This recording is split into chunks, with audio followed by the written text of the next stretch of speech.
Tire.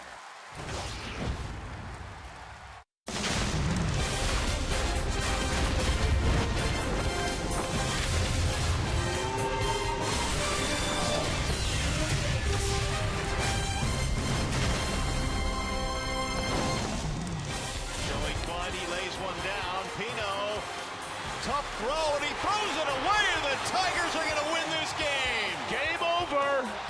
A walk-off victory for the Tigers over the Royals tonight. Little pop-up, shallow center field. That's going to drop base hit. That's going to be a game winner for Ian Kinsler as the Tigers walk off the Twins. With a couple of walk-off wins in their back pockets on this homestand, tonight the Tigers continue their series with Minnesota. Welcome to Comerica Park, Game 2, featuring the Tigers and the Minnesota Twins. Hi again, everyone, and welcome to Tigers Baseball. Mario and Pemba, Ron Allen, glad to have you with us. J.D. Martinez provided the first Tigers run last night, Rod, and a thrilling win for Detroit, but good to see J.D. showing that opposite field power again. You know, he had gone through it there for about a week straight. He was really not picking up the baseball. He was not making any contact. He was striking out nearly every time he went up there, but I was really encouraged with the homer he hit last night. Let's take a peek at that home run. Not a bad pitch here by Kyle Gibson. He's a sinker baller. This ball gets down, but he doesn't quite get to the area that he wanted to, and just a really good swing by J.D. Martinez. Real nice balance, real good rotation from the waist down, and when J.D. does that with the lethal hand quickness that he has, he can drive the ball the opposite way as he did in last night's game. I hope he continues to do as much, because in last night's game and even in some of the previous games, he's taken quite a few base on balls. He's starting to see it pretty well now. All right, that's good news. The Tigers have beaten the Twins 6 out of 7 so far in the season series. Hopefully they'll continue that here again tonight. After a short break, we send you back to the Call Sam Studios. We'll check in with Matt Shepard. Coming up tonight, Lobstein has been on a roll. The Tiger lefty taking on the Twins. Game 2 next.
The Minnesota Twins in town, game 2 in the series, and here we go. The first pitch of tonight's ball game. A strike called on Brian Dozier, who starts it off for Minnesota.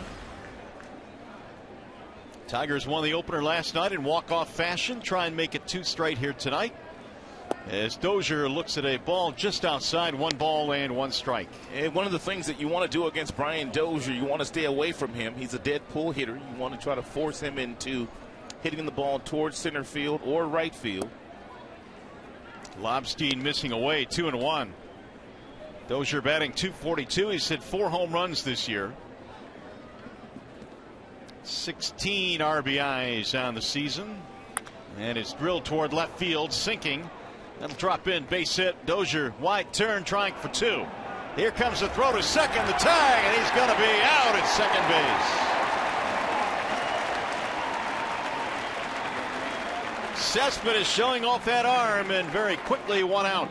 Teams really have not been running all that frequently on Yoenis Cespedes this year, and because he does have a cannon in the outfield, he gets to the ball and he throws off balance, but he throws a clothesline to Ian Kinsler, who's able to apply the tag to Dozier, who singled and tried to stretch it into a double. What a play. What a one-hop throw, and Kinsler was waiting with the tag. It was a mismatch there. You really can't fault Dozier for attempting to stretch that into a double, because usually a guy that makes that play, he turns all the way around before he throws the ball to second base. But not Cespedes. He threw off balance, but he has such a strong arm, he was able to get it to Ian Kinsler. Torrey Hunter, the batter, hitting .280 these days. Hunter, though, has really struggled versus Tigers pitching this year. Just 1 for 23 against the Detroiters. Here's the 1-1. High, towering fly ball to left field and hit well. Cespedes going back. He's to the track, to the wall. He looks up and gone. It's out of here. Torrey Hunter with a solo shot, and it's 1-0 Minnesota. That is the 6th home run of the season for Torrey Hunter. Hunter was having a dreadful season against Tigers pitching, but he got one there.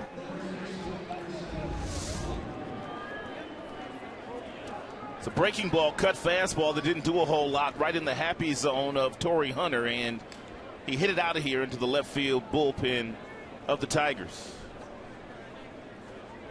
Homer number 6, RBI number 21 for Torrey. Here is Joe Mauer. He'll look at strike 1.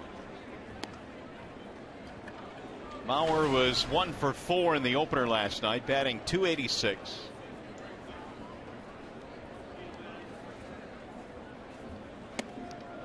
Ball high.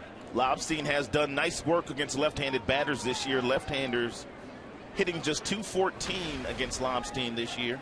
His numbers are presented by Family Heating, Cooling, and Electrical. There's a bouncing ball to second base. Routine there for Kinsler. And Mauer's out. 2 gone. Here's the Twins starting lineup. You saw the first 3. It's presented by the Metro Detroit Chevy dealers. Dozier, Hunter, Mauer at the top. Plouffe is batting cleanup, then Suzuki and Eddie Rosario, who's in left field tonight. Escobar, Hicks, and Santana. The bottom 3 for the Minnesota Twins. Here's Trevor Plouffe batting .261. Fans barely had a chance to nestle into their seats before the Torrey Hunter home run to make it 1-0 Twins. Lobstein now with the 1-0.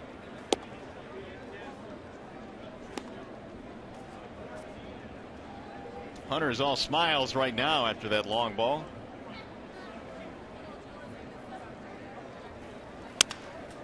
In the air to center field. Anthony Ghost coming on. He'll make the play to retire the side. 1 run on 2 hits. The homer by Hunter.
Lineup for the Tigers presented by your Southeast Michigan Ford dealers. It'll be Anthony Gose, Ian Kinsler, and Miguel Cabrera at the top. Kinsler, he's been hot. Victor Martinez DHing, JD in right, Cespedes in left, Castellanos, McCann, Iglesias, your bottom three for the Tigers tonight. They are facing the right-handed offerings of Ricky Nolasco. Yeah, Ricky Nolasco not having a good year thus far. He checks in with a 9 ERA. He has spent some time on the disabled list. He throws a fastball, slider, curveball, and also a splitter. He tops out at about 93 with his heater. Anthony Gose has been hot as well. He'll start things off for Detroit. And he looks at ball one. It really doesn't matter whether it's Rajai Davis or Anthony Gose. Both guys have done a really nice job this year, for the most part, jump-starting this offense. Well, because of the speed, they're in tight at third base. Gose rips one foul to right field. Anthony on the homestand batting .412. And he's got the overall average up to .333. Very productive first month and a half for Anthony Gose, who came over in the offseason deal for Devin Travis from the Blue Jays. Checked it, and he went. 1 ball and 2 strikes. It was Gose that was able to provide the spark last night, doubling with 1 out in the 10th and then scoring on the single by Kinsler. Breaking ball slowly bends in for strike 3. It's a nice job by Ian Kinsler in last night's game. Didn't hit it very hard, but he found some grass in the outfield, and with Gose on second base and the speed of Anthony Gose, he was able to score without a play for the second walk-off hit, well, walk-off of the homestand. Sparking off that celebration last night, the Tigers with that victory come in tonight at 20-13 after 33 games on the new season. Nolasco delivers a strike. You know, the Tigers have just dominated the Minnesota Twins this year. They have outscored them 41-16, and they've hit 10 home runs against Twin pitching in the 7 contests. Well, Nolasco making the start tonight, Rod, has a couple of wins in his last 2 starts, but they necessarily have not been really, really good starts. And he's only going 5 innings in those games, but give him some credit. And you know, the Minnesota Twins at this point in time, they'll take anything out of Nolasco. They gave him a really nice contract at the beginning of last year, and he really hasn't paid dividends for them yet. Yeah, not at all. In fact, 7 runs in his last 10 innings covering his previous 2 starts. Yet they were victories. 1-2 on Ian Kinsler. And it's outside. 2 balls, 2 strikes. And Nolasco, he rededicated himself in the offseason to get in shape. He lost about 20 pounds working out. But it hasn't translated into victories yet. He has spent some time on the disabled list with an elbow issue. Here's the 2-2. He was working out in the offseason with one of his former teammates, Giancarlo Stanton. We saw what he did last night. Oh, my goodness. He hit one out of Dodger Stadium. He hit a ball nearly 500 feet last night. Here are Nolasco's 3 starts. Of course, that first one against Detroit, he gave up 6 runs. The very next day, went on the disabled list. Elbow inflammation.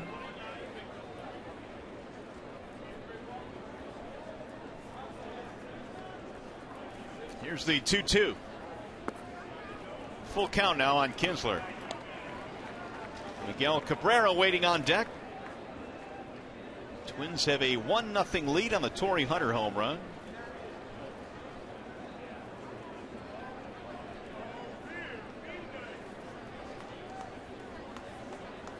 Ian fouls it back out of play. 53 degrees our game time temp tonight, but it's a little bit windier this evening than it was last night, making it feel a little bit more brisk. There's Old Glory out there in center field.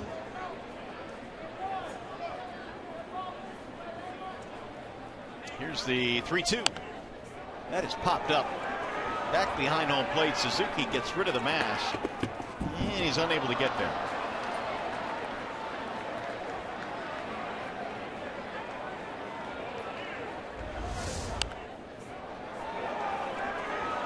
Nearly ran the home plate umpire, Chris Guccione, over. trying to get back and catch that foul ball. That screen was coming up on him quickly. This will be the 9th pitch coming up in this at bat. Early battle between Nolasco and Kinsler.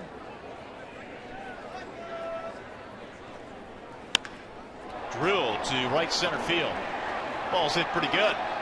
And it's going to be caught on the run by Torrey Hunter. Torrey Hunter, 39 years old, but he's playing like he's 29 years old these days. He's already homered in the game, and he took a double there away from Ian Kinsler. They've got some guys that can still cover some ground in the outfield. Torrey Hunter and also Aaron Hicks in center field.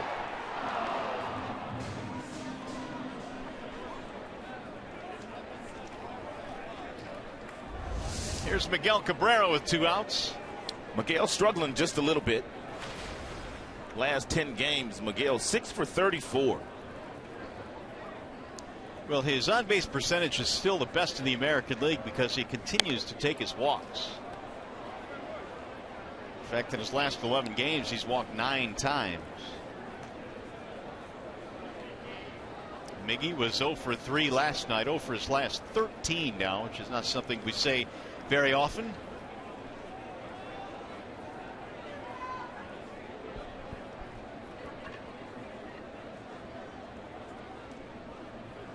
Here's the 0-1.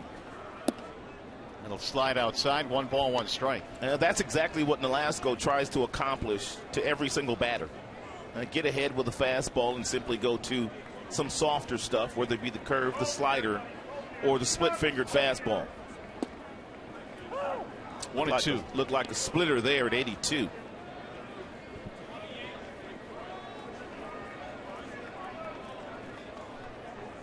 Nolasco, 32 years old, out of Corona, California. And he froze him there, but he missed with it. 2-2.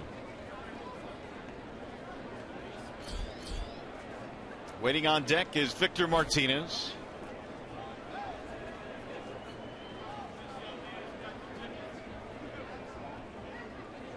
Here's the 2-2. Cabrera stays alive. Miggy 21 RBIs this year. Let's take a peek at the Twins defensive alignment. Rosario, Hicks, Hunter in the outfield. Santana, he's their shortstop, but he's committed a lot of errors this year, already 9. He played center field last year. Tim Horton sponsors the defensive alignment for the Minnesota Twins. Again, the 2-2 offering. And that's low. 3 balls, 2 strikes. So Cabrera trying to reach here to keep it going. Tigers down by a run, just underway here in game 2 in the series. 1 more between these 2 teams, and then it's on to St. Louis. Does Mickey have MVP on those batting gloves, look like? If the shoe fits. He's got some stuff on them batting gloves.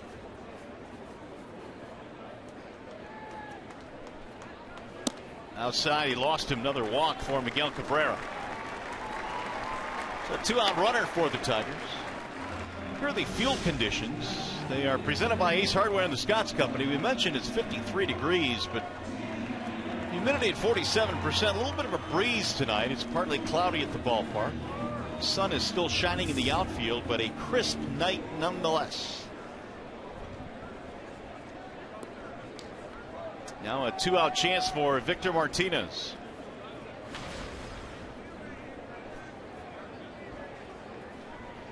Victor was held hitless in last night's game, 0 for 4. They got him to hit into a couple of balls to that right side of the infield where Dozier is positioned right now in the outfield grass.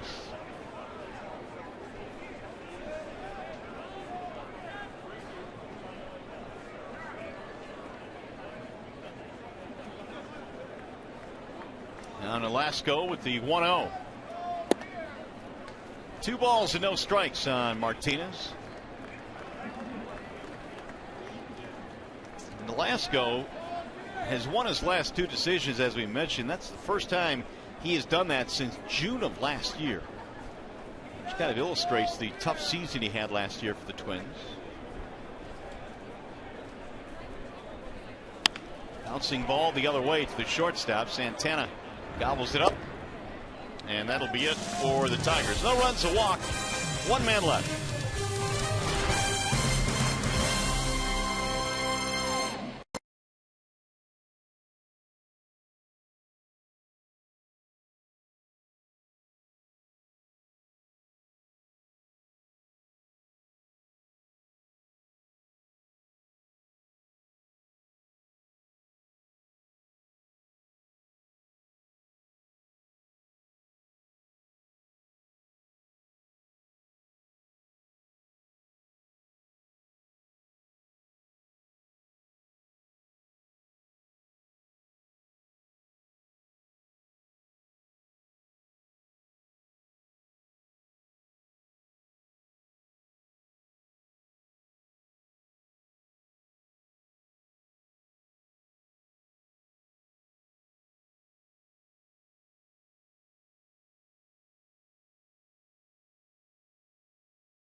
This contest courtesy of a solo home run by Torrey Hunter. Let's take a look at the Tigers starting defense presented by Beaumont Health System. Cespedes Ghost, J.D. Martinez in the outfield. J.D. Martinez 4 outfield assists already this season, which is good for third most in the American League. Well, Kyle Lobstein goes back to work now. It'll be Kurt Suzuki to start things off. And the Minnesota catcher looks at strike one. And Lobstein pretty much saved the Tigers' last road trip. And they had dropped the first 2 games to the Chicago White Sox, and he was able to beat them in that 3rd game of that series. Pitching 7 2/3 of brilliant baseball. He allowed just 1 unearned run. In fact, the 7 2/3, the longest outing he has had in his career. It would have been a losing trip for the Tigers had they dropped that final game in Chicago. Fouled off the mask. 1-2 on Suzuki. The thing about this Minnesota team, though, is they do well against left-handed pitching. They are 11-4 versus left-handed starters this year.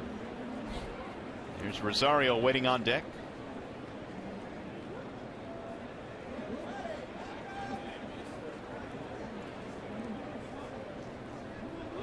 Here's the 1-2 offering. In fact, the last time the Twins lost to a left-handed starting pitcher, it was David Price of your Detroit Tigers back in April. Paul Molitor, his first year skippering Minnesota. Here's the 2-2. Little roller toward third base. Castellanos 2 steps to his left. 1 gone. Time to check in now with Justin White. Hey Mario, once again this year the Tigers Foundation is offering a limited edition bow tie. You can see it right here on me, and all the proceeds are benefiting a great cause, youth baseball in the Detroit community. Now this year's edition has the overlapping home plates and the orange baseball bats, and to buy one all you gotta do is go to tigers.com/bowties. The Tigers themselves wore them to the Economic Club luncheon today, and I'm told that Brian Holiday was a very popular guy in the clubhouse once again because he is excellent at tying these things. Now, full disclosure, guys, it wasn't Brian Holiday that helped me with mine. It was actually Rajay Davis. So outfield assist to Raj, even though he's not starting tonight.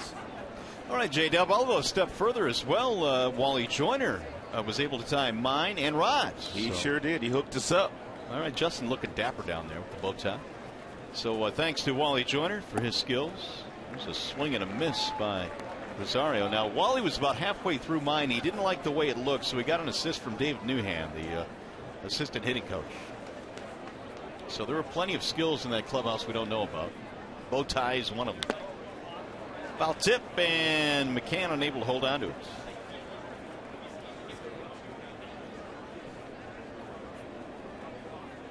One out here in the second as McCann tries to walk that one off.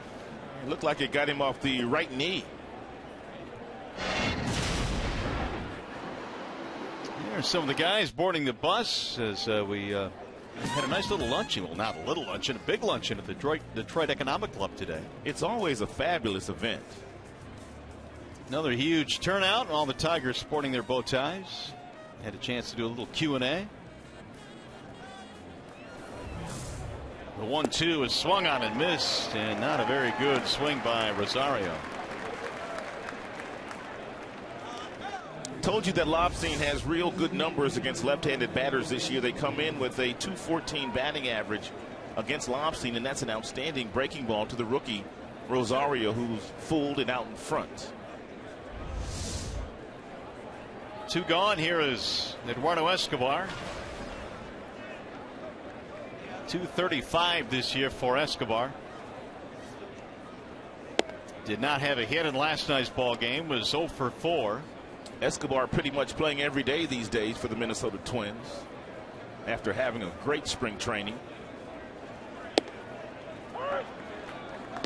But when the season began, he wasn't part of the starting 9.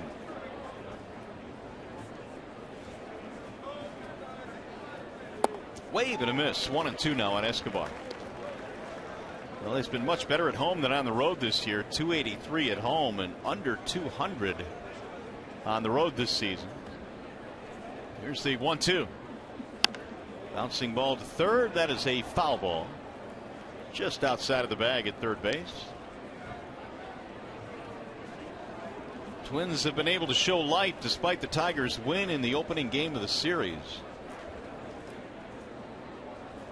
In fact, take the Tigers out of the equation, the Twins are 17-9 this year. They just have not been able to get it done against Detroit.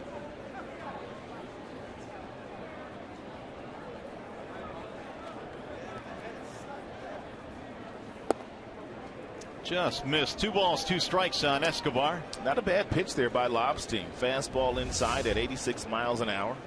And if you're going to miss, you want to miss off the plate. It's a nice job.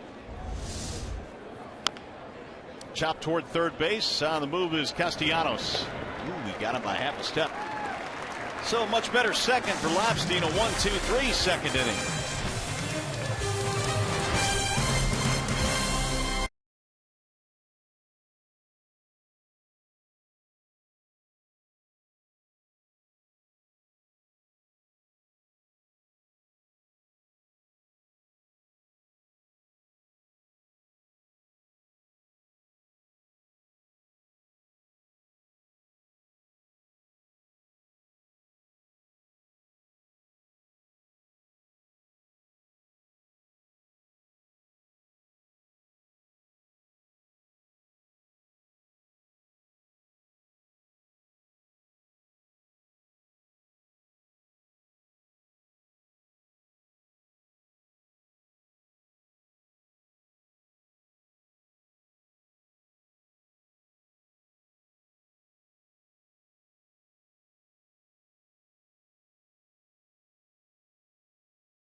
J.D. Martinez will lead things off, at least in his last 10 rods, starting to show some life.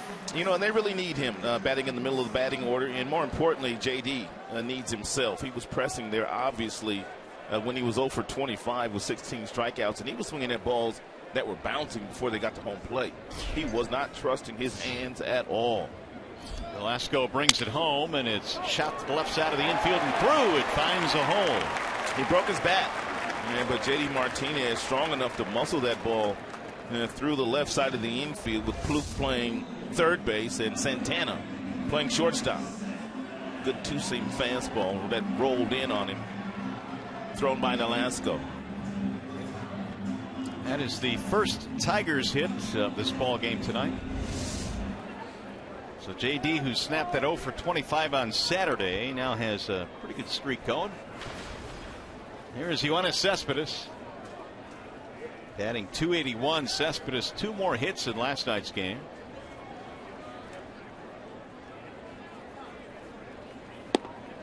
Velasco delivers strike 1. Cespedes with 17 RBIs this year. He's hit 4 home runs and has already thrown a runner out at second base in this ball game tonight, picking up an outfield assist. Here's the 0-1.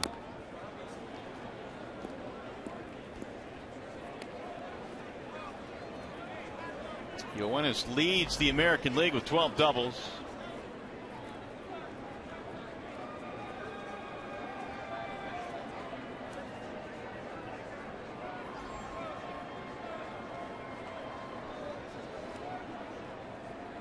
Here's the 0-2.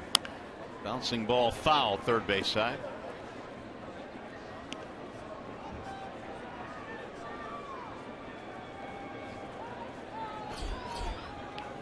Waiting on deck, Nick Castellanos.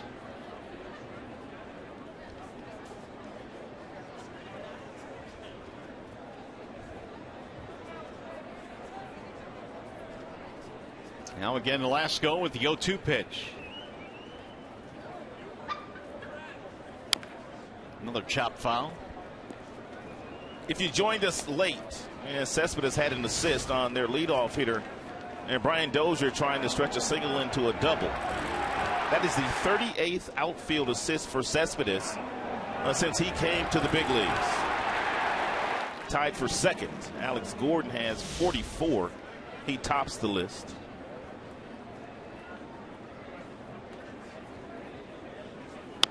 Little chopper slowly towards short. Santana quick flip 1. Dozier's relay not in time.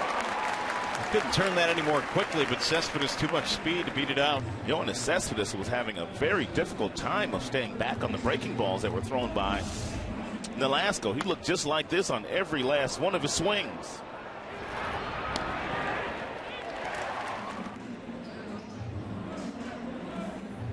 Clearly beating the relay by Dozier. Here's Castellanos. Nick batting .219. Had a double in last night's ball game.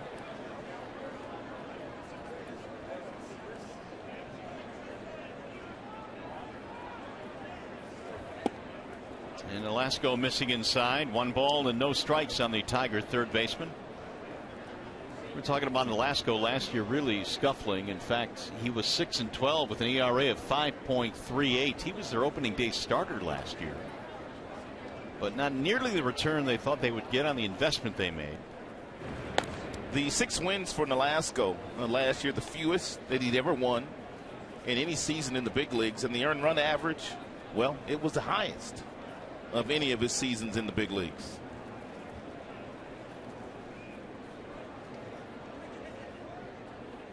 The 1-0. 1 ball, 1 strike on Castellanos. He is throwing a lot of breaking balls here tonight to the Tigers, and up until this point, they really haven't been able to pick up the breaking ball, whether it be the slider or the curveball, or the occasional split-fingered fastball that he will throw to the left-handers. He doesn't throw many splitters to the righties.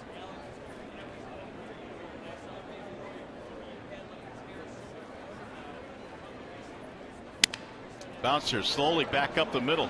Santana tags the bag 1, and they'll get a double play. It'll go 6-3, and the Tigers are done here in the second. Tigers baseball tonight, presented by Bell Tire.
Did you see this, Rod?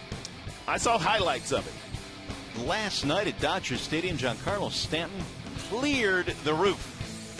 He hits the ball so hard. And you look at his body type, and yes, he's a big guy, but he's not like a heavy big guy. He's still very thin, but man, does he generate some bat speed. And boom, that thing cleared the stadium roof to the left. I think Willie Stargell's done that a couple of times at Dodger Stadium. Mark McGwire, Mike Piazza, and Giancarlo Stanton joining that list. I've heard of all those guys. Yeah, they're pretty good. Aaron Hicks leads it off, then Danny Santana and Brian Dozier. Twins have a 1-0 lead on the home run by Torrey Hunter in the first inning. Ball high from the lefty Kyle Lopstein. Hicks getting his first chance at the major leagues this year. Shane Robinson was put on the family emergency list, and Hicks was called up. Hicks pretty much was tearing up AAA. He really, this year, had nothing to prove down there, so they called him up to see if he would stay hot. The 3-1. Back up the middle. That's into center field, base hit. Leadoff man on. Of course, when you hit a ball out of the ballpark, it brings back memories of old Tiger Stadium, 71. Reggie off the light tower.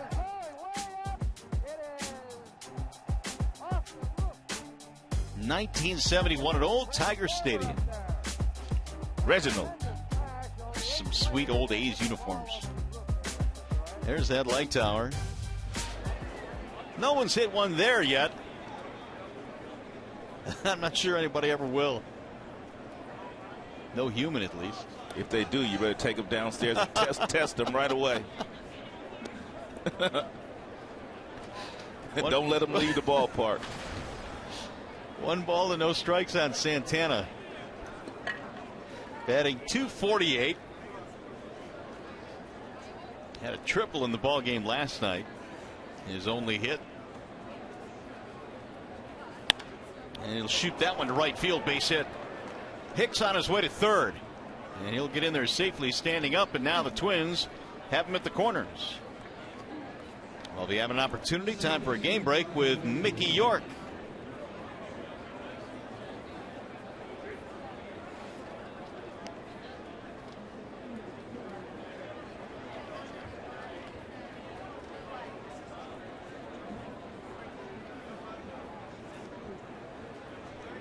All right, Mick, thanks very much. 11-20 for the Indians this year. The Indians have gotten off to horrible starts this year, and really it's been the first inning that's doomed them in many of their games this year. They're falling behind by the time they hit in the first inning.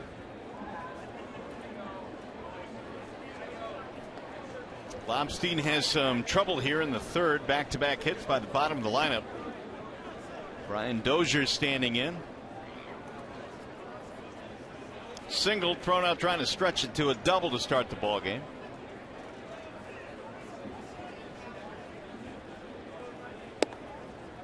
Missed outside, 1-0. If you're Lobstein, you're looking for the ground ball off the bat of Brian Dozier. He's grounded into 3 double plays this year.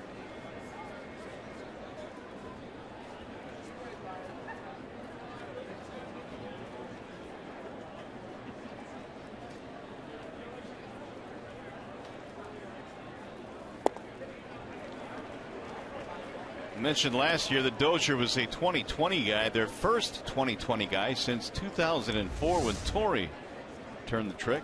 Outstanding changeup here thrown by Lobstein in a fastball count, and you could see that it really disrupted the timing of the hitter Dozier.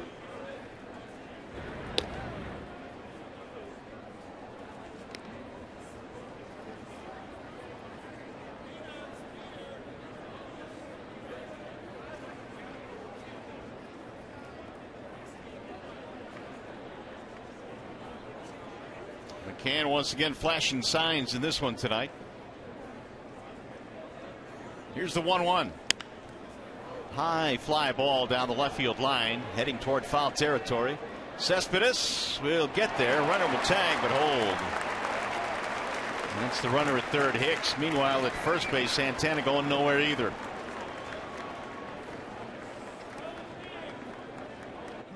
Cespedes had to run a long way to catch this pop-up, and it looked like Hicks was going to try to score, and it looked like to me that Cespedes wasn't even going to throw the ball home. He's going to throw the ball to second base.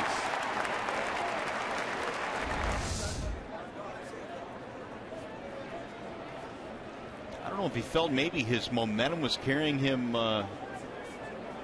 toward the line, which would have made it more difficult to throw home. Had Hicks continued to come home, he probably would have made it safely, even though Yoenis Cespedes has one of your better throwing arms from that position in the big leagues. Ball one at Torrey Hunter. If you're Lobstein, you're still looking for that ground ball off the bat of Torrey Hunter. And get the double play, get yourself out of this jam. Torrey hit a towering drive in his first at bat, his 6th home run of the year, a solo shot.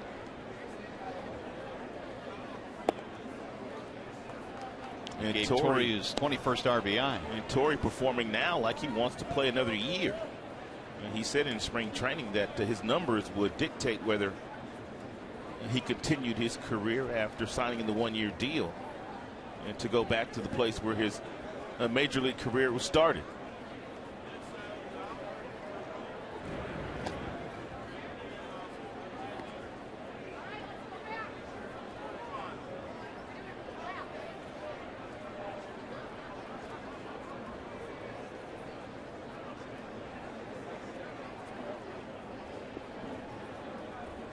Well, he's got himself a 2-0 count here. And again, Lobstein goes back to first base.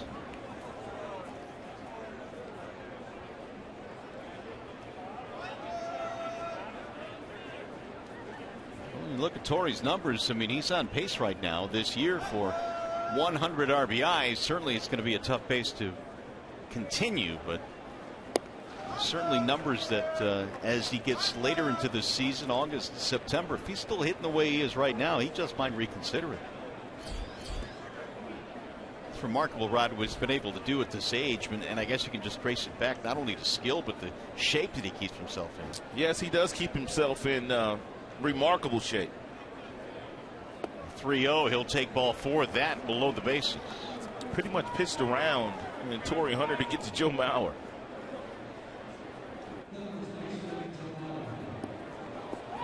And Jeff Jones coming out of the Tiger dugout. With Joe Mauer standing in. Bases loaded here in the second. Make it the third, rather. 1-0 Minnesota. Twins already have 4 hits in this game. But Lobstein can still get out of this frame with his ground ball here. He got Mauer to Bounced to second base his first time up.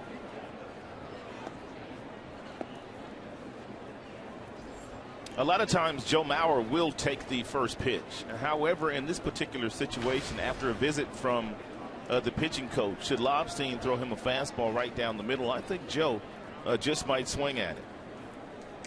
Really good with men in scoring position. 378.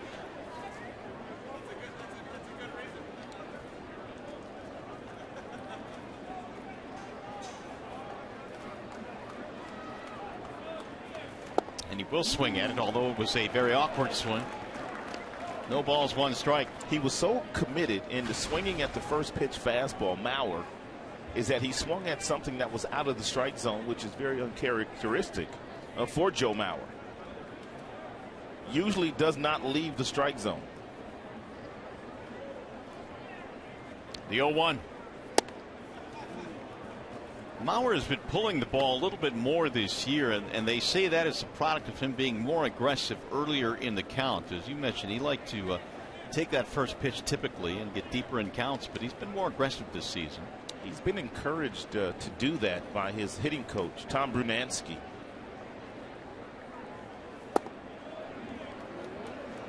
Now if you're Lobstein, after 3 straight fastballs inside sinker fashion, if you throw that breaking ball and you locate it down and away from Mauer, you can get that ground ball now, because he has to be looking in for this next fastball. But you have to make sure you get it down.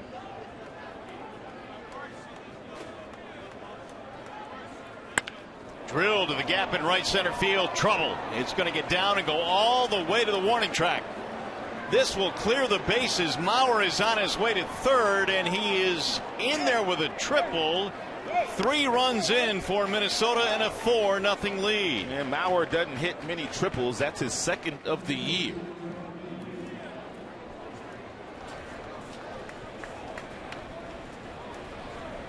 We're going to make that our Bell Tire pitch by pitch. He gets ahead of Mauer with a good 2-seam fastball down and in.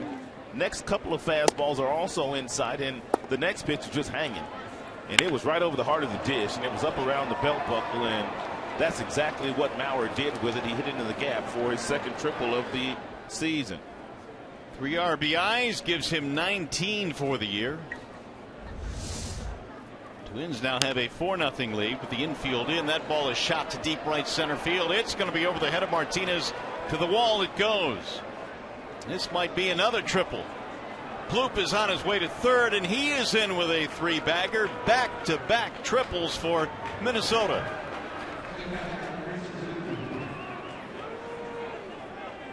And it's 5-0.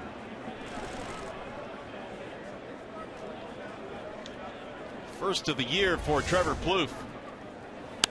And Trevor Plouffe, his numbers really improved last year. He drove in 85 runs, and the main reason why he drove in 85 is he started driving balls into the right center field gap.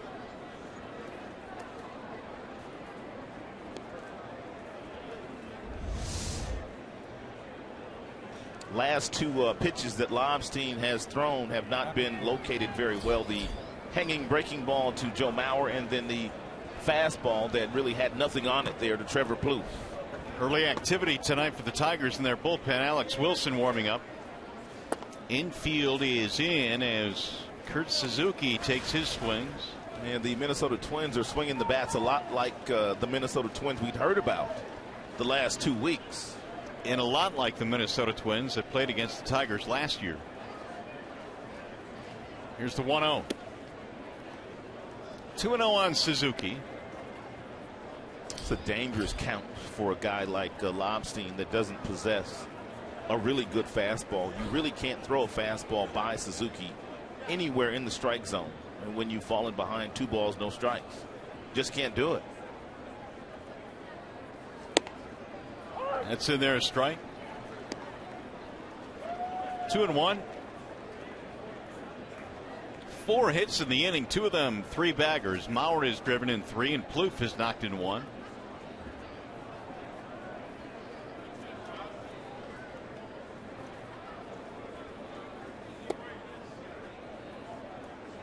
Three balls, 1 strike on Kurt Suzuki.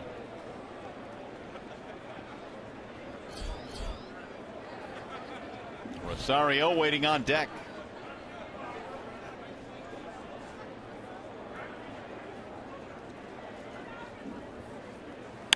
Drill to center field. That'll get down a base hit. Score another run. Goes over there to knock it down, but to second base goes Suzuki. Twins get another, and it's now 6-0 Minnesota.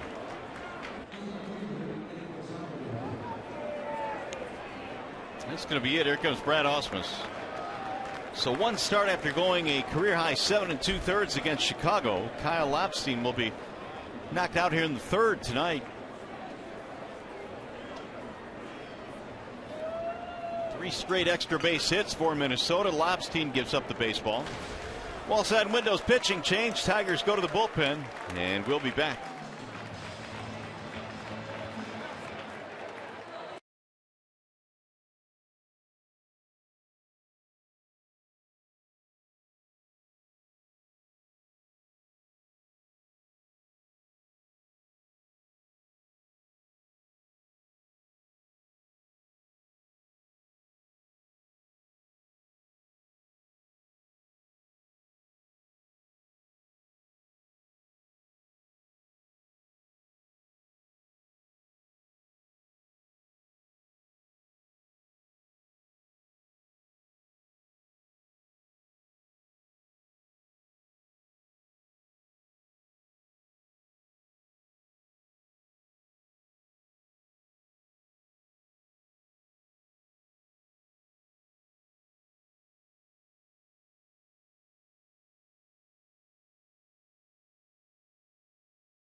Detroit Tigers player of the game presented by the $2 for $5 mix or match Filet-O-Fish and 10-piece McNuggets. Tigers have some work to do now. They are down early in this game as Alex Wilson comes in out of the bullpen. Well, it's Wilson's job to pretty much keep the score right where it's at, and hopefully the Tigers offense can wake up tonight against Ricky Nolasco. Numbers on Wilson as he faces Eddie Rosario. Ball 1 to Rosario. When Rosario made his major league debut, the very first pitch that he saw, he hit a home run. Doesn't happen very often in the big leagues. Off of Scott Kazmir, that home run by Rosario. 1-0 pitch is fouled away. Rosario showed a little bit of power in the minor leagues.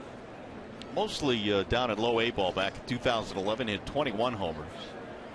It's been in double digits since. Say his manager Paul Molitor really liked him when Molitor was working in the minor leagues with the Minnesota Twins. He really liked the skill set of Rosario.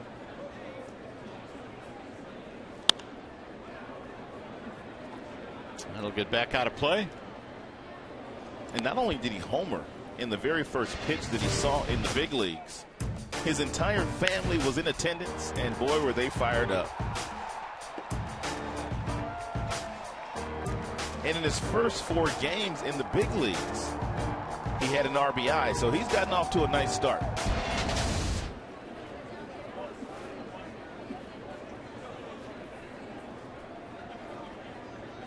Wilson ready with the 1-2 pitch. Here it is. Fouled straight back.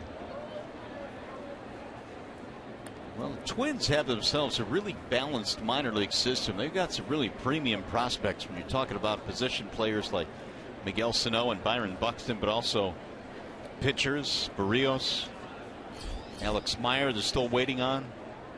Got a lot of talent down there. Highly thought of high-end talent. Last night, the Twins were 0 for 8 with men in scoring position. Tonight, well, they're 3 for 4, much better. And the Tigers have paid for it. They're down 6-0.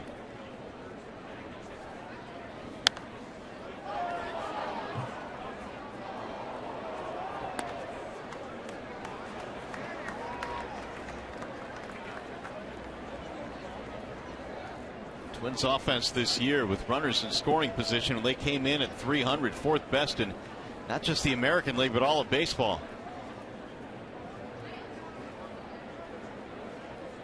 The 1-2. Swing and a miss. Wilson strikes him out, second out of the inning.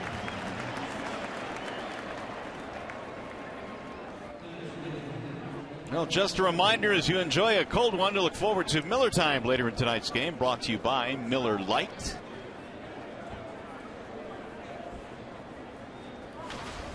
Here is the number 9 batter in this inning. As they bat around, Eduardo Escobar will stand in. 3 straight extra base hits in this frame for Minnesota. 2 triples and a double.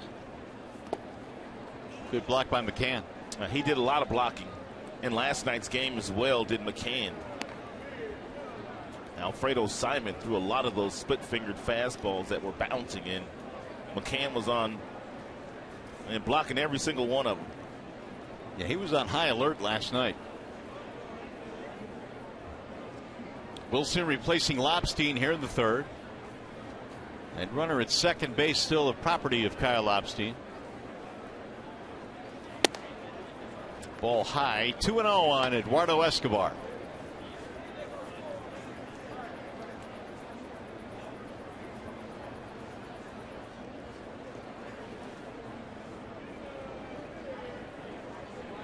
Lobstein had a 1-2-3 second, but then gave up back-to-back hits here in the 3rd, and 5 runs later he's on the bench.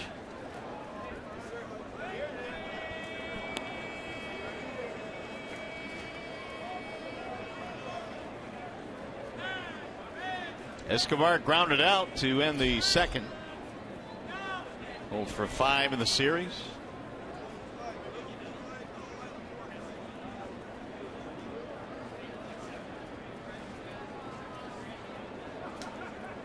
And the 2-1.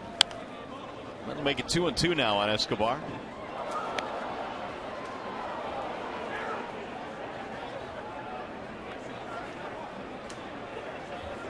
So true to form, we mentioned the Twins, for whatever reason, have really pounded left-handed pitching this year against lefty starters, 11-4, and got themselves an early 6-0 lead here tonight.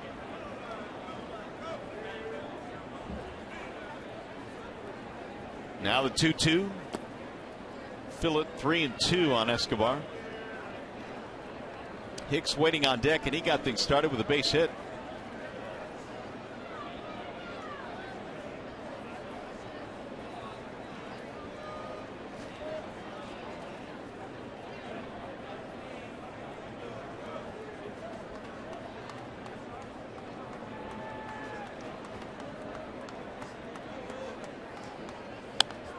Fouled away.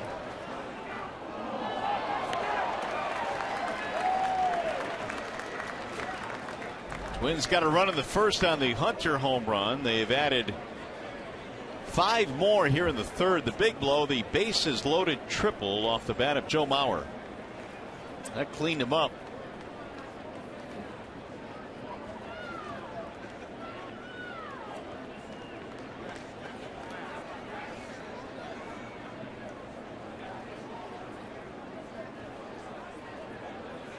And Ricky Nolasco now has some runs to work with when he will take the mound in the bottom of the 3rd. Here's a 3-2 swing and a miss. Strikes him out to end the inning. Wilson comes on and slows things down a bit. We go to the bottom of the 3rd.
Team was 5 days ago against the Chicago White Sox. 7 2/3 innings against them. Everything he threw today against the Minnesota Twins really had no life on it, had no finish on his pitches, and therefore gave up quite a few runs before departing this game.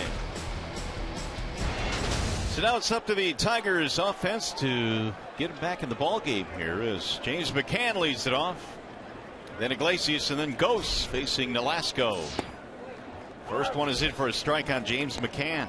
First couple of innings of this contest, Nolasco throwing a lot of breaking balls. Just kind of showing the Tigers the fastball. Hit on the ground to second. Nice play down to a knee is Dozier. One out. It's a good at bat by McCann. Ball hit sharply the opposite way, and a nice play by Dozier, and their second baseman, who is a shortstop by trade, but really starting to develop into a really nice second baseman. Here is Iglesias. Iglesias having a really solid season, batting .349 with 1 homer, and he's also performed very well this year against Twins pitching, and he continues that. Slaps a base hit to right field, his second hit in the series. 1 on 1 out.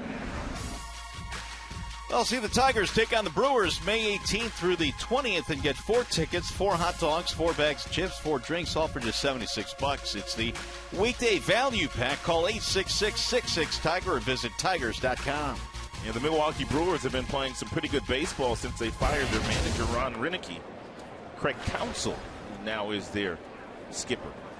Craig Counsell used to be their bat boy back in the day. He grew up in Milwaukee, and he used to be their bat boy. And now he's their big league manager. How about that? So what you're telling us is that's the best path to being a big league manager. I don't know what the best path is, but it's a fabulous story. He also spent 15 years in the big leagues, Craig Counsell. Well, Milwaukee's still scuffling at 12-22. Of course, the Cardinals setting the pace in the National League Central. Everybody chasing them. Anthony Ghost looks at a strike. 1-1. Ghost struck out in the first, 0 for 1. Trying to extend a 5-game hitting streak right now.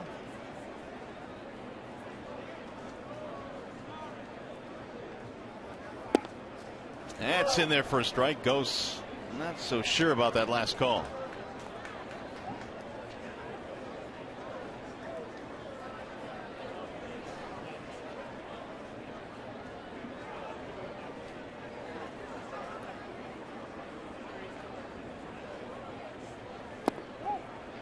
Missed it down low. 2 balls, 2 strikes.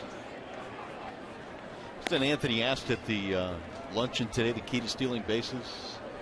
Got to run fast, he said. He's got a point. He does have a point. A man of few words, Anthony goes. Two and two.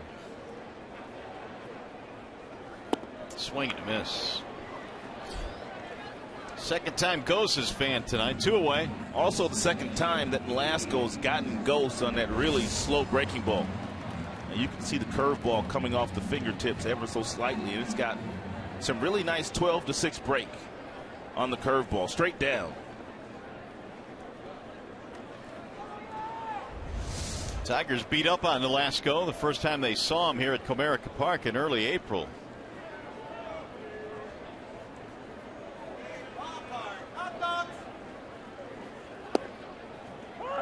Strike 1 on Ian Kinsler. Here's the pitcher-batter matchup. Bernstein advantage. You got Kinsler and Martinez, each with good numbers against Nolasco. They've had the Bernstein advantage against Ricky.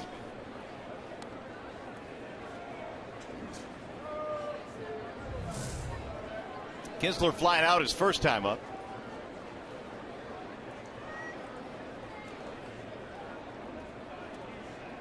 Here's the 0-1. That's what Nolasco has been doing with the fastball, just kind of throwing it up there at about 91 miles an hour, not necessarily trying to throw a strike with it, and then simply going back to something soft, whether it be the curve, the slider, or an occasional splitter. not many splitters to the righties. Here comes something soft.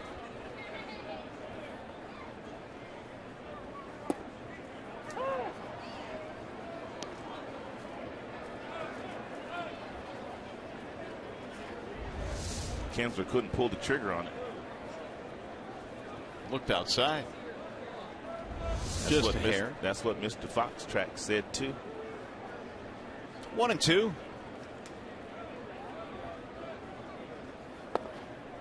Some catchers like to put tape on their fingers to make their signs more visible, but Suzuki has gone with the fingernail polish. Make it easier for an Alasko to see the signs.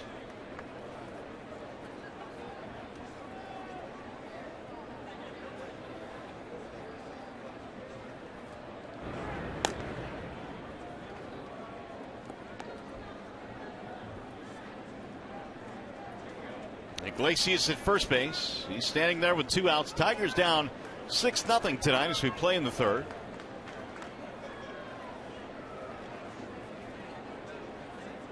And the 2-2. Full count now on Kinsler. Trying to get it to Miguel Cabrera, waiting on deck.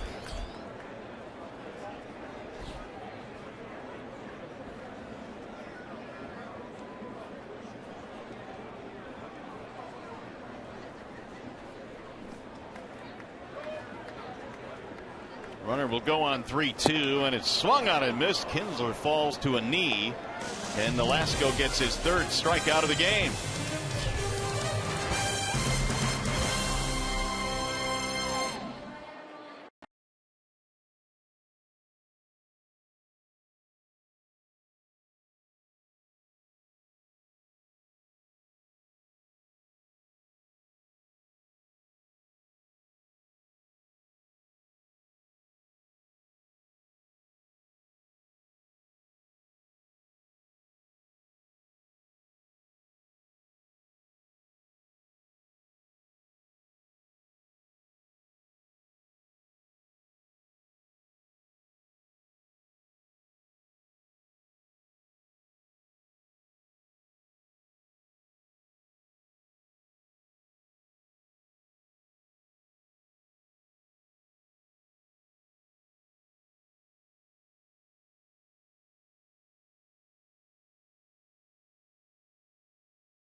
Showing his Cespedes had an assist back in the first inning, and really has been getting it done on the defensive end all year long. You can watch a player from afar but not really understand how gifted they are until they're in your uniform. And man, he's played some really nice left field this year.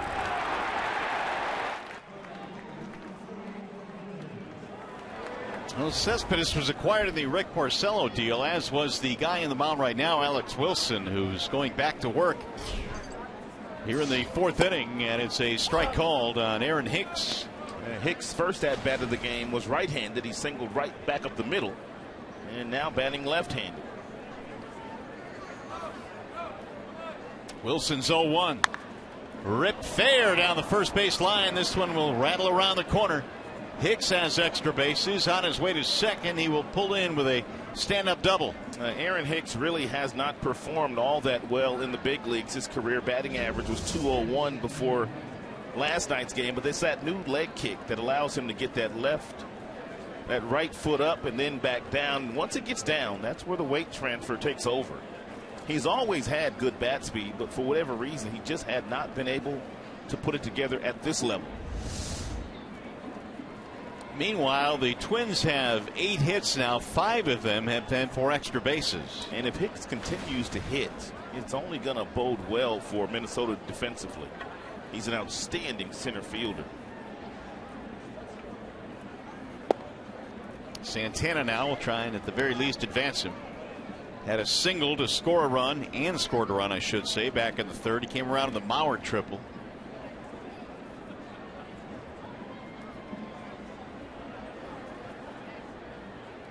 Here's the 1-0. 1-1 on Santana, who hit a ball to the deepest part of the ballpark last night. Very nearly hit it out. Little shortstop muscling up for a triple off the right center field wall last night.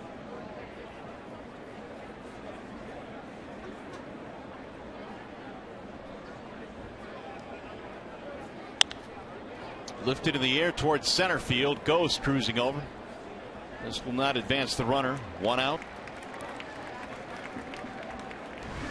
A Saturday Major League Baseball returns another doubleheader of divisional rivalry, starting with the Braves taking on the Marlins and the Pirates score off against the Cubs. Coverage begins at 1 p.m. Eastern on your home for baseball every Saturday, Fox Sports 1, and streaming live on Fox Sports Go.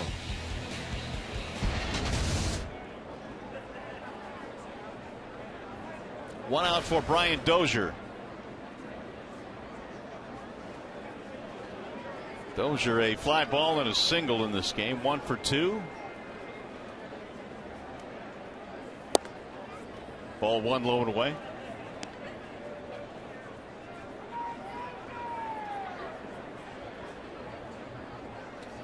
Dozier's a pretty good player. He's got some power in his bat, but you can see by his hits and by direction that he doesn't use right field very often. That is pretty much the definition of a pull hitter.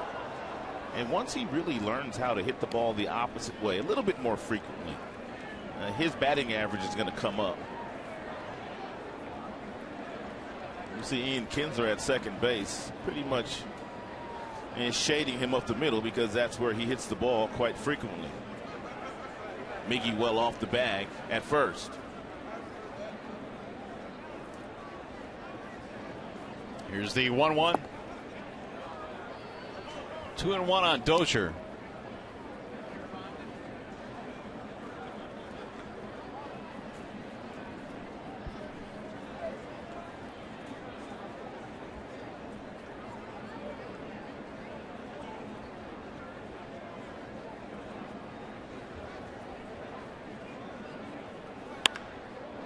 Fly ball, left field, hit pretty good. Cespedes going back, track, front of the wall to make the catch. And the runner retreats. Hicks back to second base. Just not quite deep enough.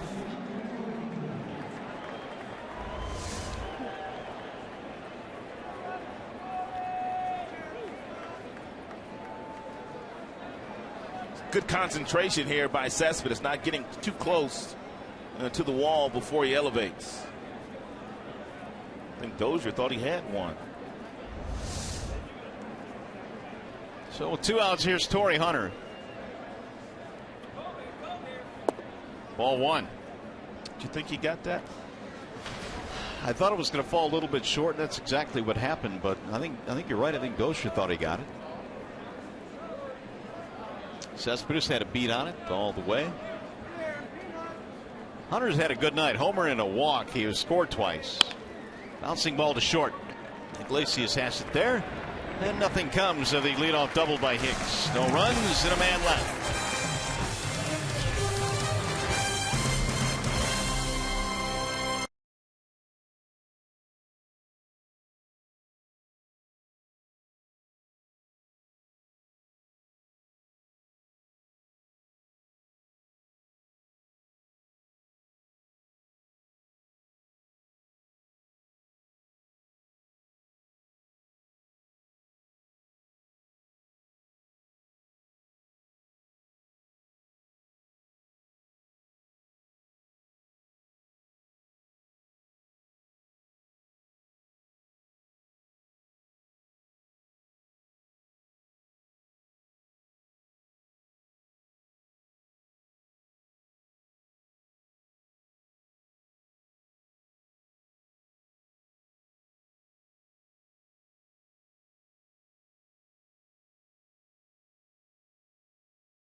really nothing fast about what Nolasco's done here tonight against the Tigers as far as velocity is concerned. Top fastball 93, but 43% of the pitches that he has thrown are just like the last couple that we have shown you. The strikeout to Ghost and also the strikeout to Ian Kinsler.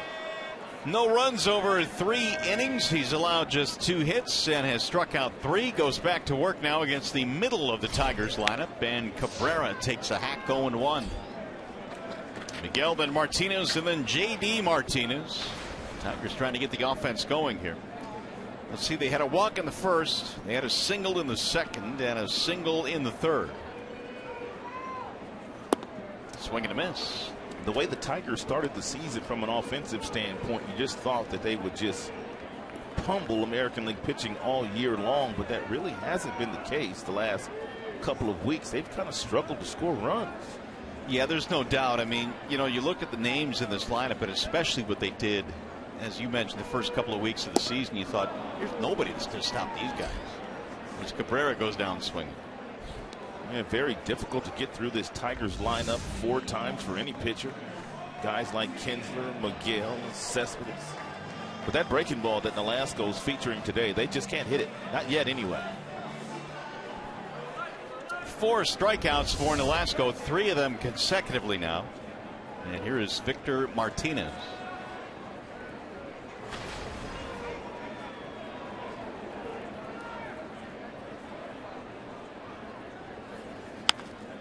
Lifted toward left, but slicing. You know, we're talking about how the Twins got up to such a dreadful start this year, and you really wonder, Rod, how much the news of Irvin Santana kind of was a kick in the gut early on in the season, and seemingly they've kind of gotten over that now.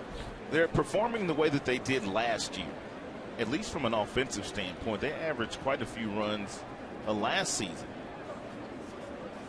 They walked a lot. They were patient at the plate. Paul Molitor knew that the first 7 games from an offensive standpoint wasn't the squad he'd be looking at all year. He was patient, and now they're winning a few games.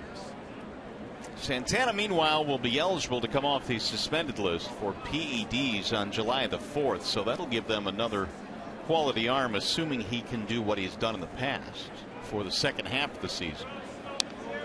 That's fouled back. 0-2, the count stays on Victor. Yeah, the American League Central is proving to be a very deep division. As a matter of fact, there are a lot of people out there, a lot of the baseball experts, and they believe the American League Central is the most competitive division in all of baseball.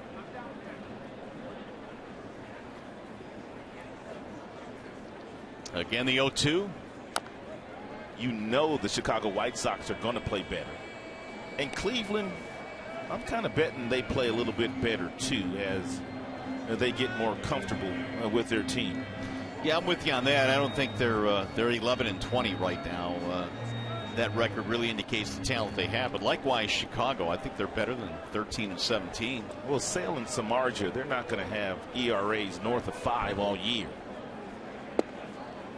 That one had Victor frozen, but it missed. And he's thrown a lot of those breaking balls at about 71, 72 miles an hour.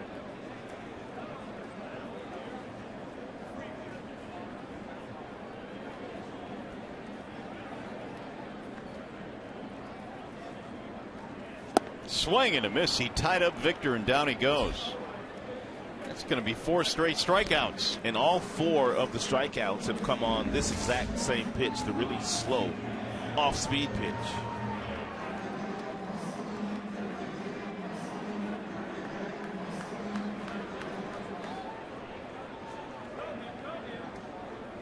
Five total strikeouts for the right-hander.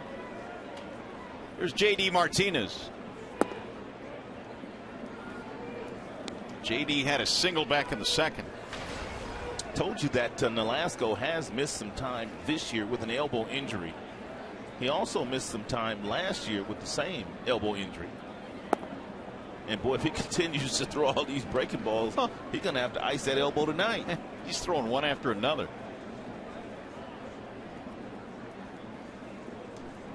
49%, nearly half the pitches he's thrown have been off speed. There's another one. 1-2 on J.D. Martinez.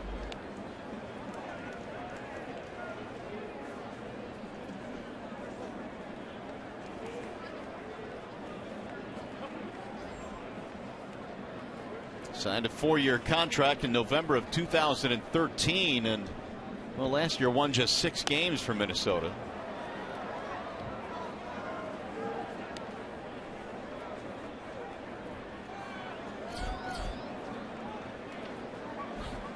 Cespedes waiting on deck.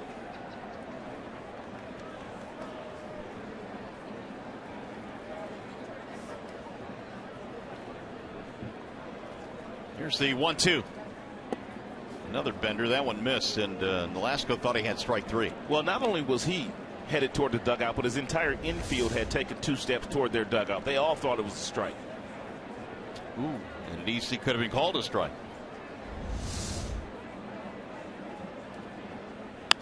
Ground ball left side, deep in the hole. Santana. Long throw is off the bag. JD is on again.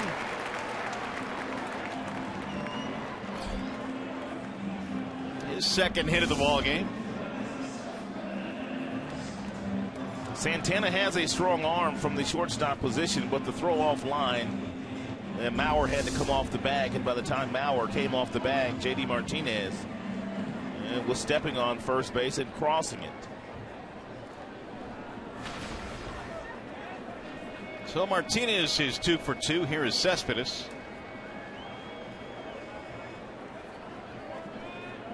Yoenis hitting into a fielder's choice in his first at bat.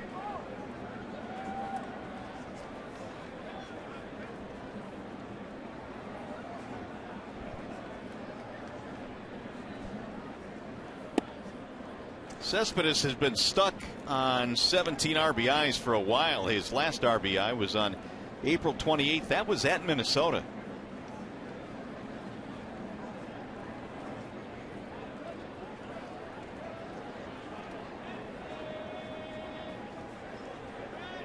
Here's the 1-0. It's in there, a strike. 1-1. Yeah, when you look at his numbers overall against Minnesota, the E's are pretty impressive. 385. Yeah, he has feasted on Twins pitching in 22 games.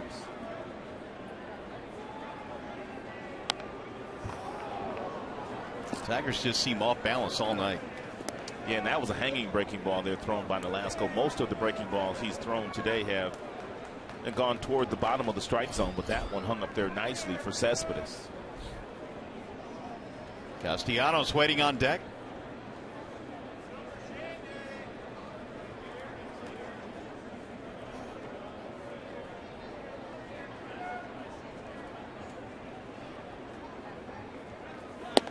And he got him, strike 3.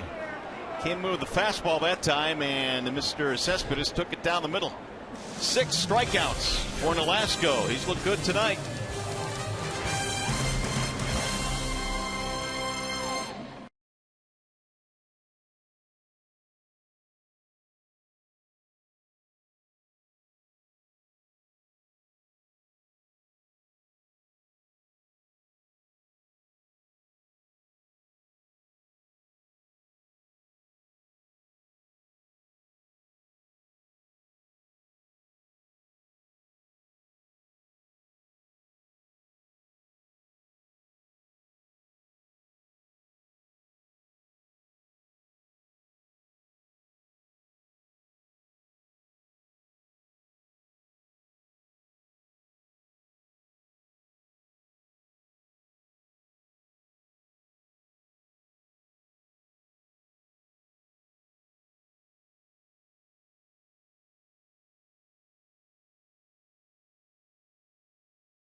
Tigers have been out hit 8-3 in this game, and Minnesota will face Alex Wilson in the 5th inning. Well, Joe Mauer leading it off.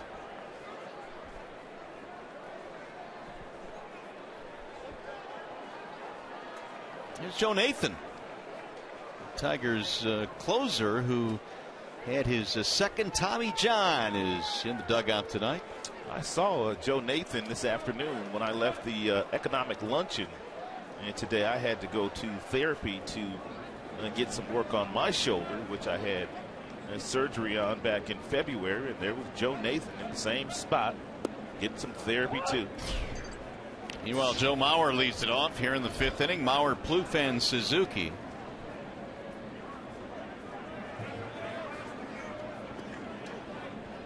In the absence of Joe Nathan, Joakim Soria has really stepped in brilliantly as Mauer looks at a strike 0-2. Joe Nathan has said that he has not thrown his last pitch in the major leagues. And he's going to rehab that elbow, and he hopes to pitch in the big leagues again. Here's the 0-2, and it's fouled back out of play. It's the second Tommy John surgery that Nathan has had. Well, I think Joe even said that, you know, let alone throwing another pitch in the big leagues, just for quality of life, he had to get it done. And he's got it all wrapped up, all braced up. It'll be a long road back at Nathan's age. The 0-2 is hammered foul again. Mauer had the big hit back in the 3rd, a triple which knocked in 3. And the RBI total at 19, which is 2 shy of Torrey Hunter's team lead.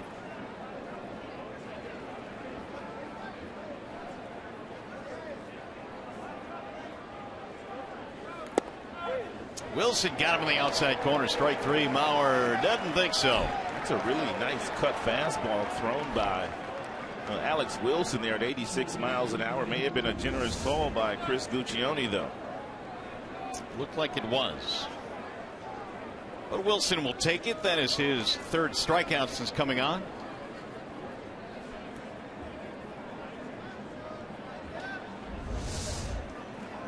One out for Trevor Plouffe. In there for strike 1 on Plouffe. Twins had the back-to-back triples in the 3rd. Plouffe hit the 2nd one.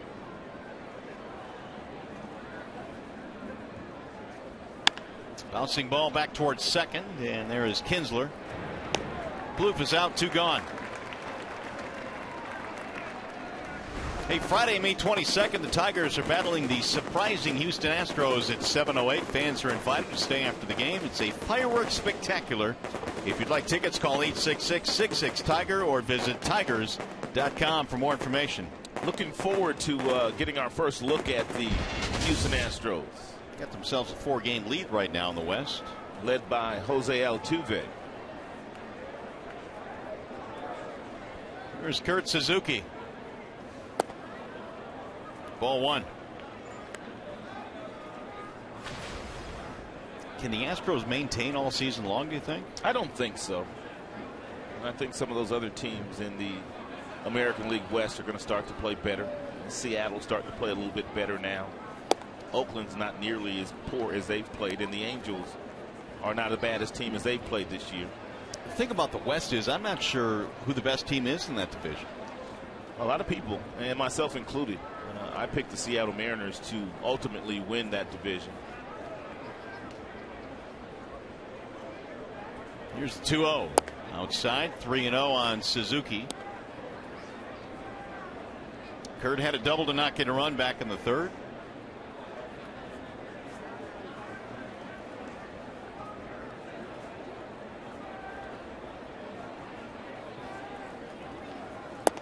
And he lost him on 4 straight. 2 out base on balls.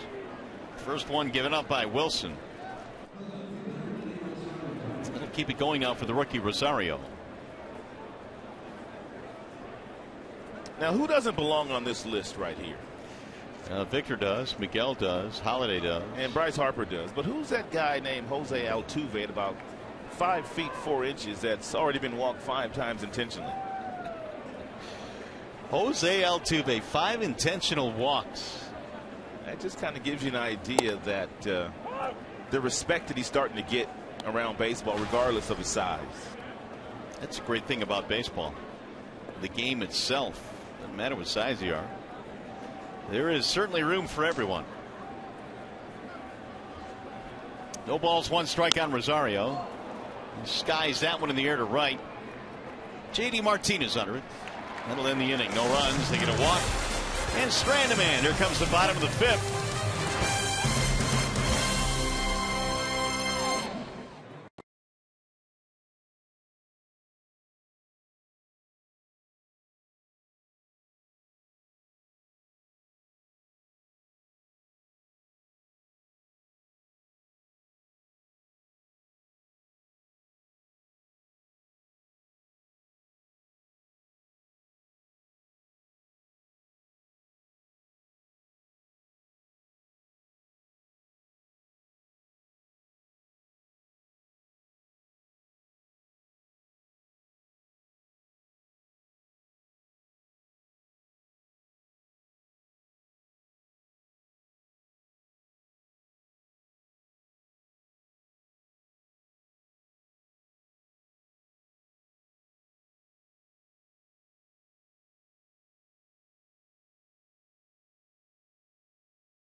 Raise your expectations of what a bank can be. When it's time, come to Comerica. Chrysler, come discover great deals during the Chrysler Drive and Discover events. And by Spartan Stores. For locations, visit turntospartan.com. Lovely view of the Detroit River. The Tigers and the Minnesota Twins are going at it tonight. It's all Minnesota so far. 6-0 as the Tigers come to the dish here in the bottom of the 5th. Bottom of the order coming up as well. Castellanos, McCann, Iglesias. Nick knocked into a double play in his first at bat. And he fouls that one off. 1 ball, 1 strike.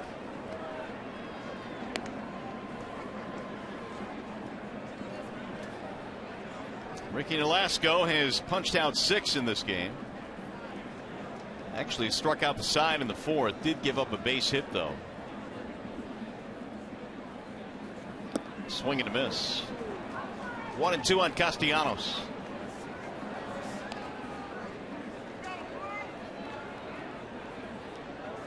So far through 4 innings, the best start that Nolasco has had this year.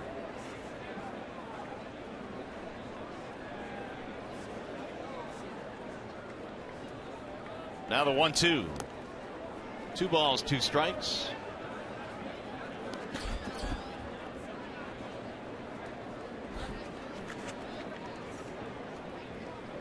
McCann waiting his turn on deck. Nolasco, for the most part, has not been in any trouble tonight.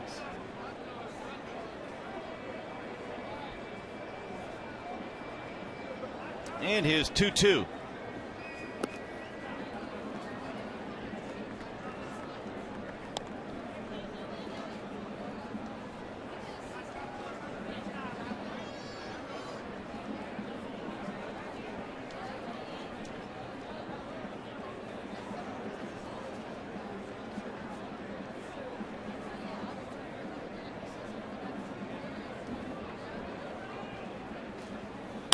Bouncing ball left side, fielded on a hop by Plouffe, and Castellanos is out. One gone. How about some news and notes? The Seattle Mariners hit 6 home runs last night against the Padres, a Safeco Field record, and Mr. Syndergaard made his debut last night. Syndergaard looked outstanding last night, making his major league debut. His average fastball was 97 miles an hour throughout the entire time he was in the game. That 97, that's the best fastball so far average-wise in the majors this year.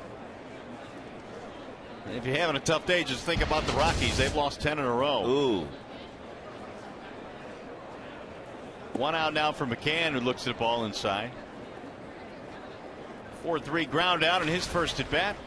You think anybody's going to try to acquire Troy Tulowitzki, or is that just way too much of a gamble with all of his injuries in the past? I was listening to some radio today, and they were talking about that and some teams that might be able to use him. But the first thing that popped in my mind was he is always hurt. When he is healthy, he is one of the top shortstops, if not the best shortstop in the game on both sides.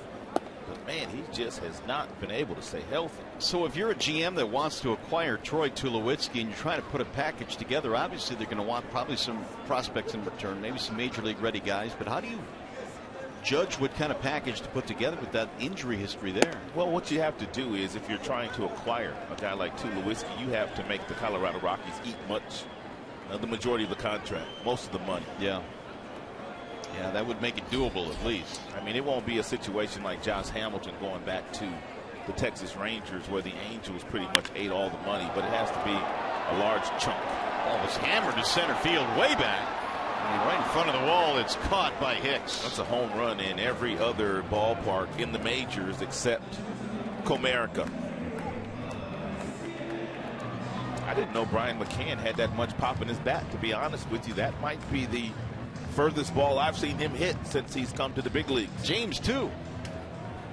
You did it again, Brian McCann. I did that 3 times last night. I ain't even going to trip on it no more. I'm not. I mean, it's not just you, because I think Brian McCann, every time he comes up, too. I'm just going to stop saying his first name. There you go. That's what I told myself today. I'm just going to say McCann.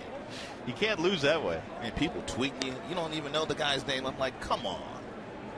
Here's Iglesias now with 2 outs. People act like you can sit up here for 3 hours and not make a mistake. 2 balls, no strikes. Nope, you're right, though. James hit that ball a ton. It's 420 to dead center. It is popped up. See if it finds the seats or the dugout at least. Nope, back into the crowd. And usually when a guy hits one that far, I will simply tell him you got to get back in the weight room. But that's the last place that James needs to go. He's been to the weight room. Don't worry about him.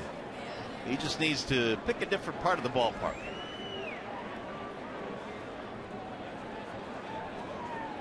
Two and one. Jose Iglesias. 3 balls, 1 strike. Single back in the 3rd for Jose. Goes on deck.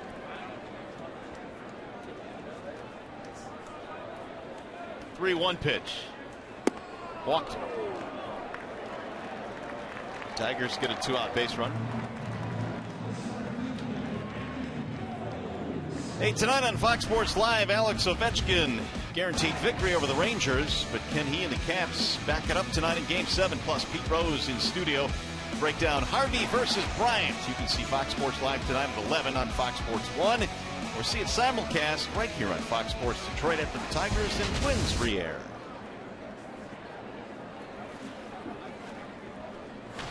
Here is Ghost with a 2-out chance following the walk to Iglesias. The first walk since the first inning for Velasco. Strike 1. He has punched out Ghost twice on that really slow breaking ball, and he gets ahead of him with the same breaking ball. Ghost just not able to pick the ball up out of the hand of Velasco tonight. And really, a lot of the Tigers have not been able to pick up the ball out of his hand tonight.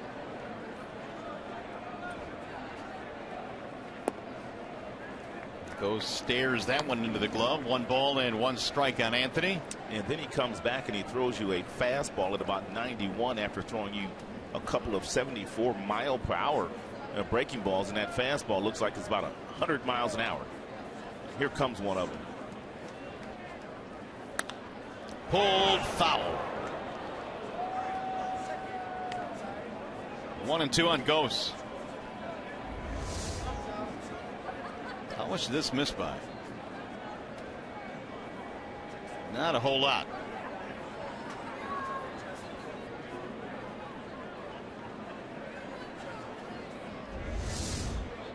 Kicked up chalk, but it hooked foul.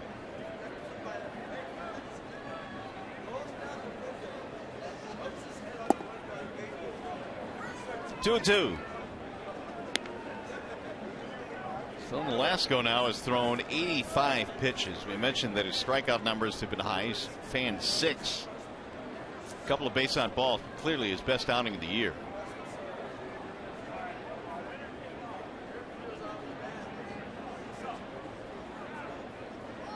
Here's the 2-2.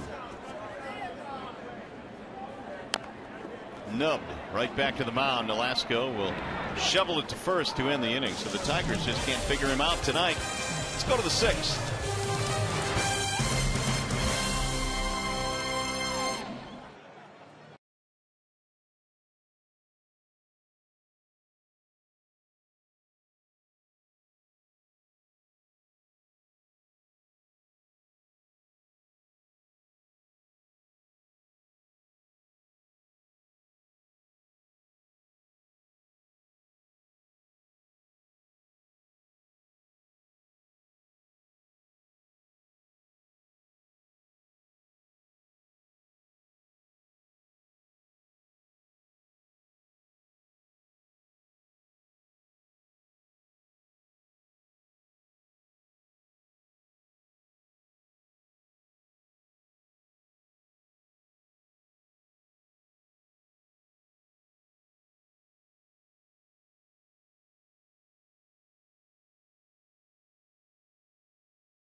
Board first with a solo shot in the first inning. That was his 6th of the year. Then a bases loaded triple by Joe Mauer. He cleared the bases. Then Trevor Plouffe, he followed with a triple of his own, and they haven't looked back.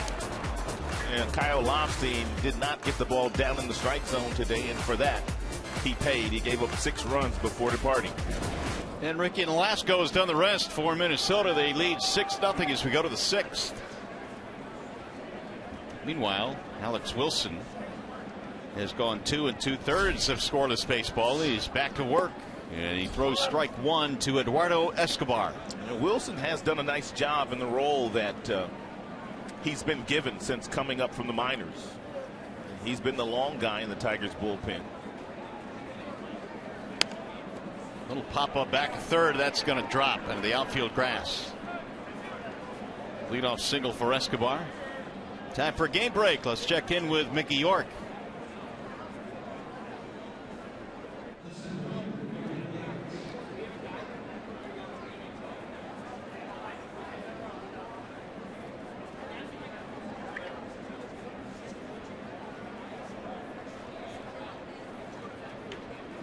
Oh my goodness, 18 punch outs. Thanks, Mick. Quite a night for Corey Kluber, who needed that type of game because he'd gone off to a really bad start after winning the Cy Young last year. People wondering what happened to Corey Kluber. He's pitching like he's a little angry tonight, isn't he? Apparently so. Hicks has had a good game, single double.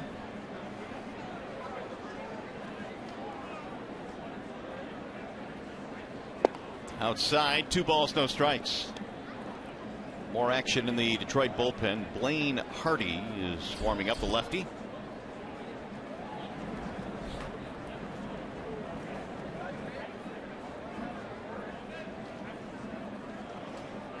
The 2-0. Hicks had a rip and he fouled it back 2-1. Aaron Hicks was their first-round draft choice back in 2008. Last year in the big leagues, he hit only .215. Defensive skills have never been questioned. He just has not been able to do it offensively. He had an 11-game hitting streak down in AAA in the month of April. Yeah, Minnesota probably rushed him to the big leagues when he did make his major league debut a few years ago. He was coming off a season in AA where he was just okay in AA. It wasn't a superior season, but he had a spectacular spring training the following year, and they really didn't have a center fielder. So he made the team without spending one day in AAA, and he really struggled. Wilson ready with the 2-2. Bouncing ball to short. Iglesias tags the bag one, and there's a double play. 6-3 Twin killing, 2 gone.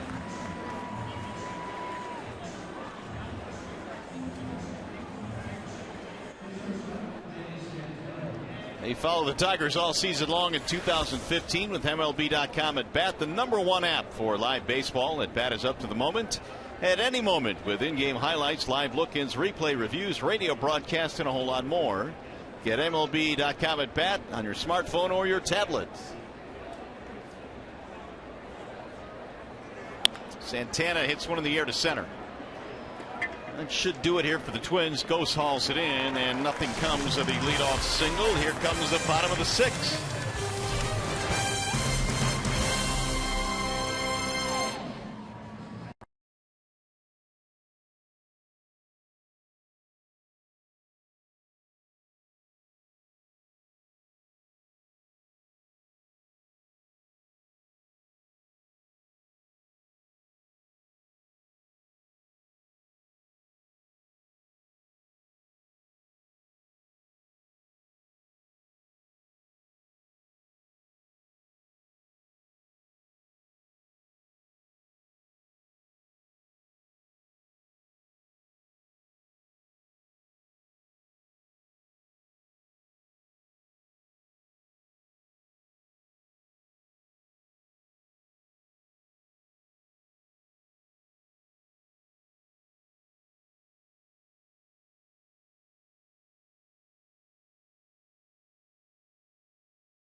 Victor, and but Kinsler, he's the backbone of this team. I mean, he really is. He goes out there every day and plays hard, and he gives you a great at bat every time. And I mean, he's been doing it for a long time. He really is the backbone of this team. Words of Anthony Goes. Speaking of Ian Kinsler, who will start things off here in the 6th inning. High praise for Ian Kinsler from his teammate Anthony. And I would think, and it seems, Rod, that Kinsler has taken on more of a kind of a leadership role this year in the clubhouse as a spokesman for the Tigers after games. And he is an outstanding player on both sides of the ball. And is down the right field line, but foul. MGM Grand Detroit brings you the scouting report on Mr. Kinsler. Career walk-off hits. Well, he had one last night. Also had one against KC back on April 2nd. 14, and a couple of other ones against Minnesota before that. So he's kind of had the flair for the dramatic. He hits in a pretty nice spot. He knows that when the game is on the line, he's going to always get pitches to hit, because number 24 is lurking in most opposing pitchers. They don't want to see Miggy in those situations. 2, 3, and 4 in the Tigers lineup here in the 6th, facing Nolasco. 6-0 Minnesota. 2 balls, 2 strikes. Tigers tonight have been limited to just 3 hits. That is it. And every one of them have been singles. JD's got 2 of them. The other one belongs to Iglesias. As you look at the pitch count by inning on Velasco.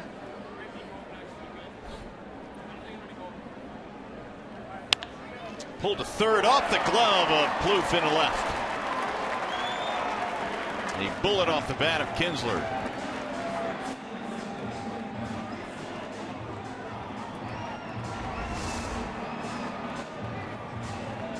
It's a 91-mile-per-hour fastball that he tried to sneak inside to Ian, and Ian turned on it, and he about undressed the third baseman, Trevor Plouffe. Plouffe has been playing some pretty good third base this year for the Minnesota Twins. He continues to improve every year at that position. Base hit for Kinsler. It's his first of the game, 4th for the Tigers. Now Cabrera.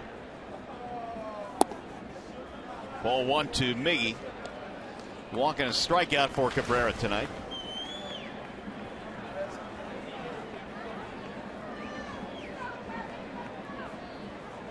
There's some activity in the bullpen. Aaron Thompson is warming up, the left-hander for the Minnesota Twins.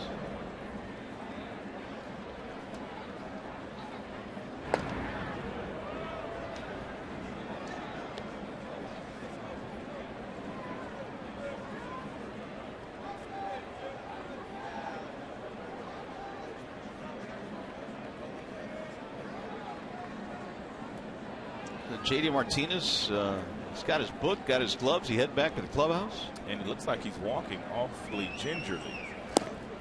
Checked it. Did he go? Did not. There goes JD down the steps. Looked like he was holding his lower back. Well, that's not good because he had a couple of hits in this game. Was starting to turn things around offensively. Meanwhile, the 2-0. 3-0 on Cabrera. Now, the main reason why Paul Molitor has someone up in his bullpen, this is the longest outing of the year for Nolasco. In his last couple of wins, back-to-back wins, albeit he only pitched 5 innings in those games.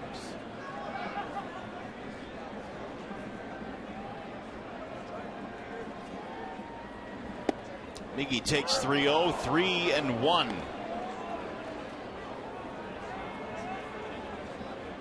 Well, Miggy's due for a base hit. Not going to get himself in a better count to hit. Even though the count's 3 balls and 1 strike, really doesn't guarantee that Nolasco is going to give him a fastball. Chop foul. It's 96 down for Nolasco, the most pitches he has thrown in any start as well, along with the innings.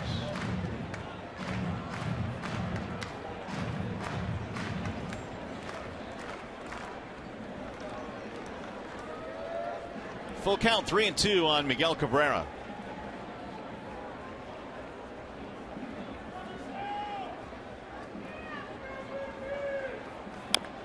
Another ground ball foul. Victor Martinez will be next. Cabrera now 0 for his last 14.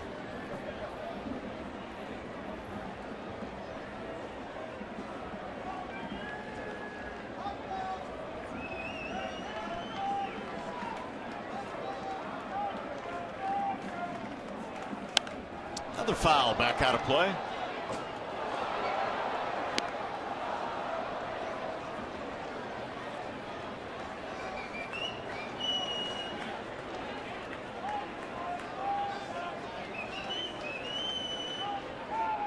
Nolasco last year missed 6 weeks with an elbow strain. Elbow put him on the DL again this year for a bit. And he missed inside. That's going to walk him now. The Tigers have something going here with 2 on and nobody out. He may have to consider going out to get Nolasco.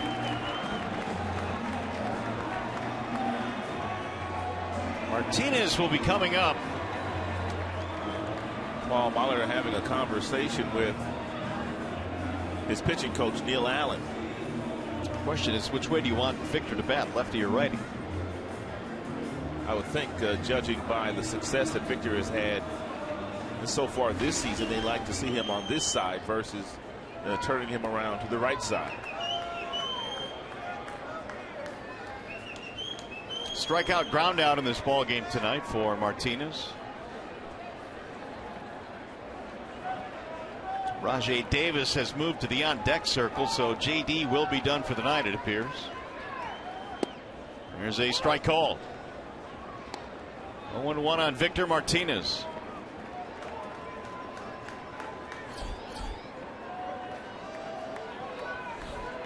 It's really the first time the Tigers have had something of any substance brewing in an inning. Got the leadoff man on for just the second time tonight. That one floats in for a strike, and now it's 0-2. You've said that a lot tonight. That one floats in for a strike. 101 now for Nolasco, 63 of which are strikes.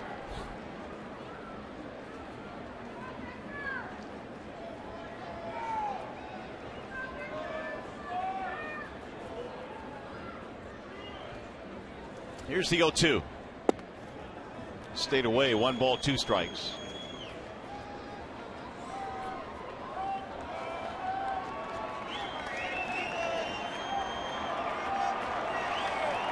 Leadoff single by Kinsler. Cabrera then walked.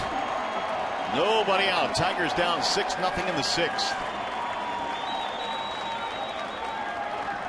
Nolasco's longest outing pitch count wise that he's had this year. Swing and a miss to strike him out. He gets Victor on strikes for the second time. We're going to make that our Bill Tire pitch by pitch. You can tell that Victor just not quite right. This is the second time he is punched out in this game. He starts him off with a fastball, and then he just continues to throw those really slow breaking balls up there until he finishes Victor off with one down and in. 7th strikeout of the ball game for Nolasco. Last time he had 7 or more in a game was June of last year against Milwaukee. Here's Rajai Davis hitting for JD Martinez.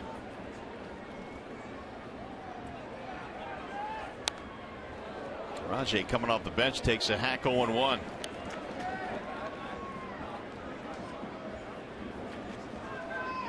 Victor has struck out 12 times this year, and 11 of the strikeouts have been batting left-handed.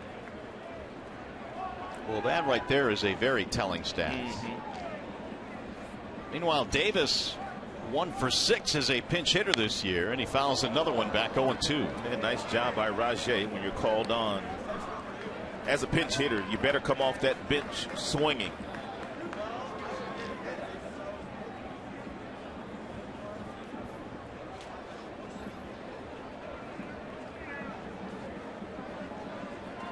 Nolasco has given up just 4 hits to go with his 7 strikeouts, 3 walks. Here's the 0-2. Soft ground ball to second. Dozier bobbles it, and everybody's safe. Ooh, that could turn out to be a big play in this game. That was a double play ball. Even with the speed of Rajai Davis, had Dozier been able to field it cleanly and get it to his shortstop, that would have ended the inning for Nolasco. It appeared to me that at the last moment, Dozier kind of took his eye off the ball. The ball crawled up the arm, and he couldn't recover enough to get the put out at second. Boy, how big is that? What could have ended the inning now means that apparently Nolasco will leave this ball game. Big error by Dozier. First of the game for the Twins. They are loaded up now with only 1 out.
nearly half of the pitches that he threw were just like this, the very slow breaking ball. And the Tigers hitters, they just couldn't pick it up. They couldn't square it up, and he pitched a pretty good game here tonight.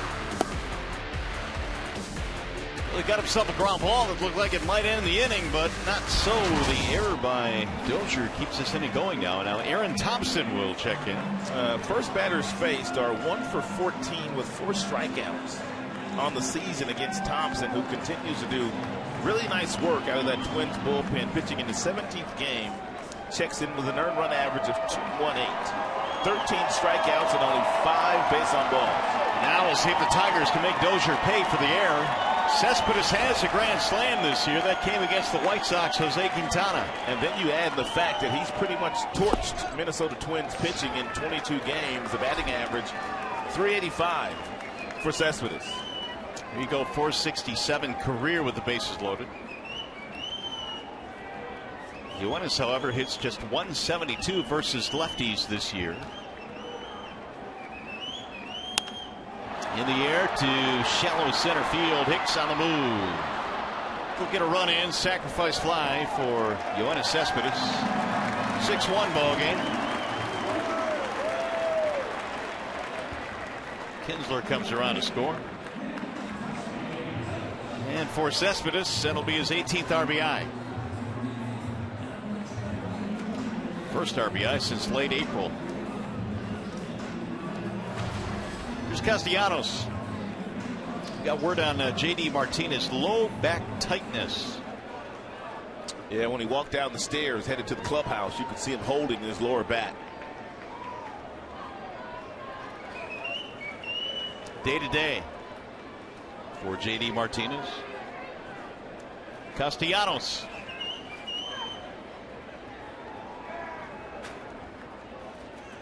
A couple of ground balls for Nick in this game, 0 for 2. One resulting in a double play.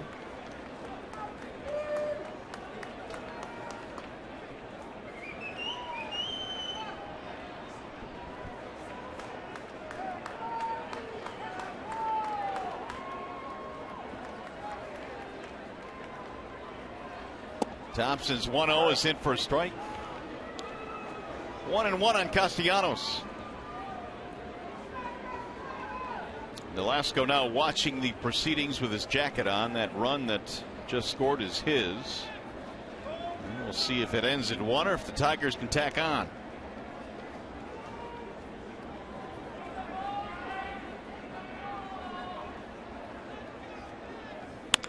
Right back up the middle and into center field, base hit.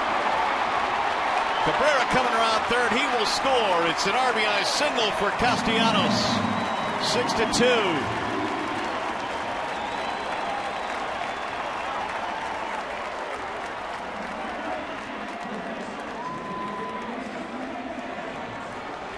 Right-handed batters were hitting only 195 against Thompson before this base hit by Castellanos. Right back up the middle.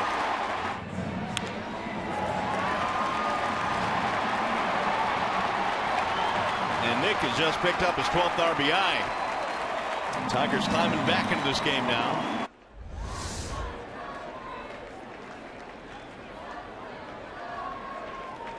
And here is James McCann, who has a ground down to fly out.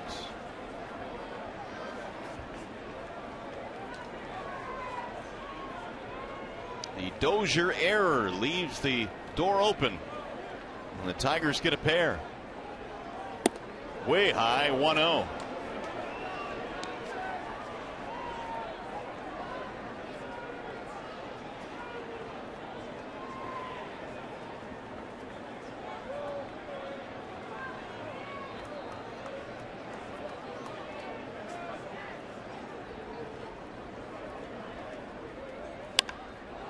Popped him up. Shallow right field. Dozier going back to make the play, and that will end the Tigers' threat. However, we get 2 runs back. We go to the 7th.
Sam Bernstein Law Firm, official legal services sponsor of Fox Sports Detroit.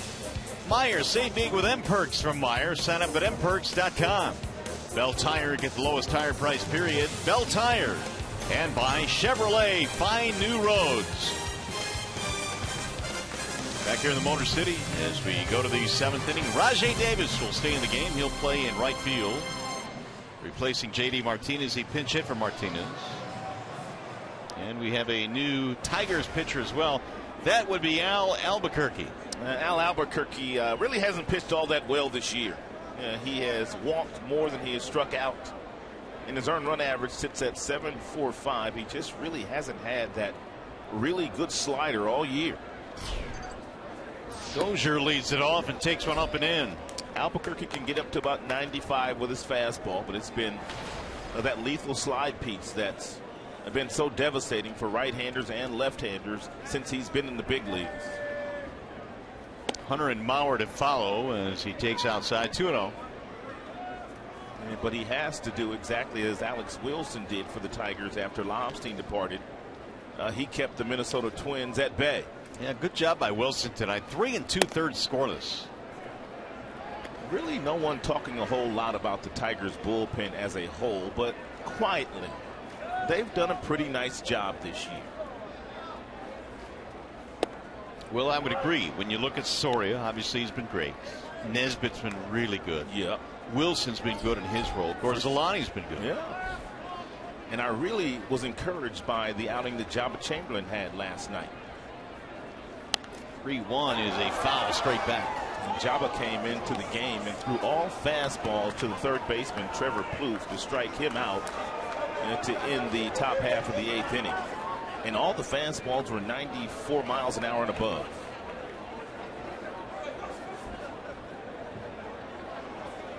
Tigers tonight have been out hit 9-5. They trail 6-2 in the 7th. Ripped to left field, base hit. He has the ability for a right-handed batter to really climb the ladder and hit a good fastball at 92. He's a good high fastball hitter, Brian Dozier. Climb the ladder and get up there and get on top of this heater. That's at the top of the strike zone. Don't see many guys with that skill, do you? Nope. Most guys like the ball down, but he is one that can really get on top of a elevated heater. Torrey Hunter steps in. Ball low. Well, Albuquerque's slow to home plate, and Dozier stole better than 20 bases last year. Only a couple so far this year for Dozier. Hadn't been caught, and he's pretty much going to be on the move here.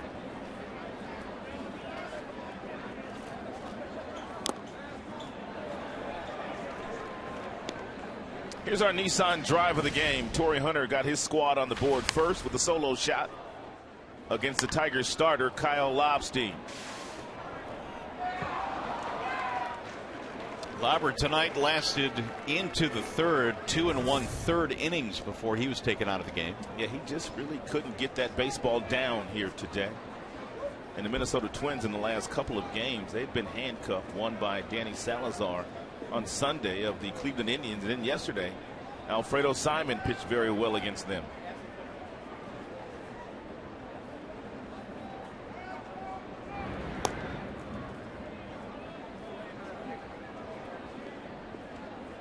The one thing that first base coaches do now that they never really used to do, they not only time the time that it takes for the pitcher to get the ball to the catcher, they time the pitcher on pickoff moves over to first base.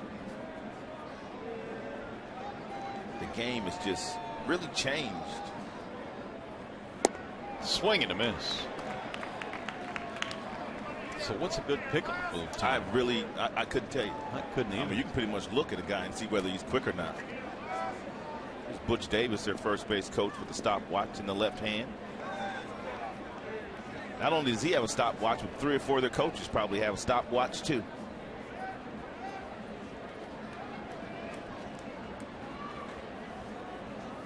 Hunter swings and misses. Albuquerque's first strikeout. And pretty good breaking ball here at the bottom of the strike zone, thrown by Albuquerque off the center of the plate. He disguised it as a strike to the last 5 feet, and that's when that ball started to dart away from Torrey Hunter. And Torrey probably, I knew what Albuquerque was going to throw me.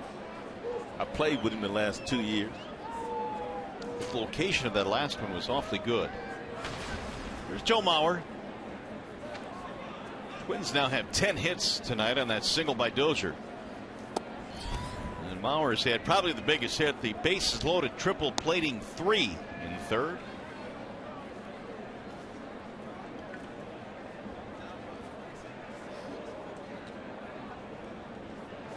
Twins got 1 in the first and then scored 5 in that third inning. They've led all night.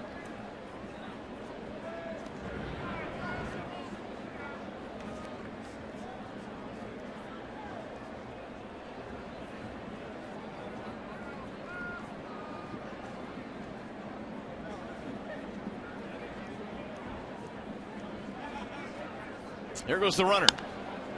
Lifted in the air toward left. Cespedes backing up. Dozier going to have to retreat. 2 outs. Here's our high-speed pitch, and it's always brought to you by Xfinity. 95 top fastball thrown by Al Albuquerque. He threw that to Joe Mauer, who just flew out, and to Cespedes.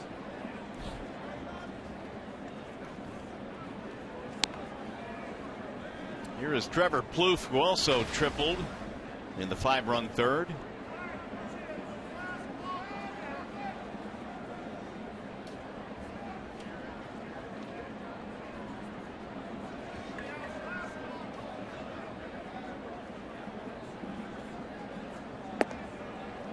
Open in, 1 ball to no strikes.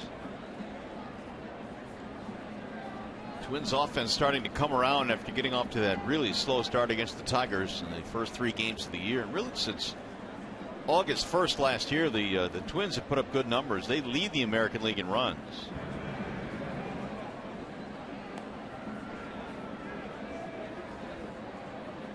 They've gotten back into the race in the American League Central. Despite their loss last night, came in 3 games back.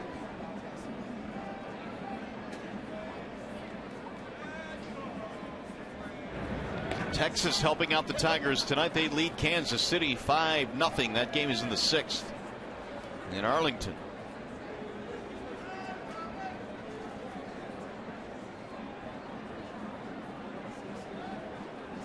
Yordano Ventura started that game for the Kansas City Royals. We know all about his arm, but he has not had the type of start they were hoping for. No, he hasn't. And I think collectively, even though they are having a good year, they're going to miss the 200 innings that James Shields threw every year. Just from a psychological standpoint of having that ace at the top of the rotation, now Ventura's kind of been elevated to that position. He's only 23. 2-1 on Plouffe.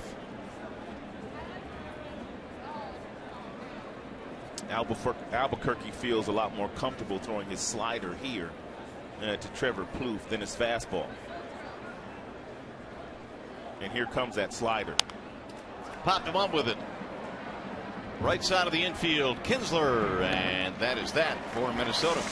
No runs, a leadoff single, and it's time to stretch.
about the job that Alex Wilson did out of that bullpen tonight for the Tigers. 3 2/3 of scoreless baseball against the Minnesota Twins, and it's not the first time he's done that. He just pitched very well in the role that had been given to him by Brad Osmond. Last night it was Jabba Chamberlain, Nesbitt, and Soria pitching well out of that bullpen. Tonight it was Wilson. Aaron Thompson goes back to work. He will face number 9 hitter Jose Iglesias. And not a bad inning by Al Albuquerque, which was desperately needed. That has kept it a 6-2 ball game. Thompson came on in the 6th inning in relief of Nolasco. 1 ball, 1 strike. Here's Al. Tiger bullpen, a good job tonight. The Twins have not scored since getting 5 in the 3rd. Here's the 1-1. Who is this guy Thompson, man, with these kind of numbers against left-handers, and right-handers are still hitting under the Mendoza line against him. Thompson is a guy that has spent parts of 10 years in the minors. Ooh. Well, he's putting it together right now.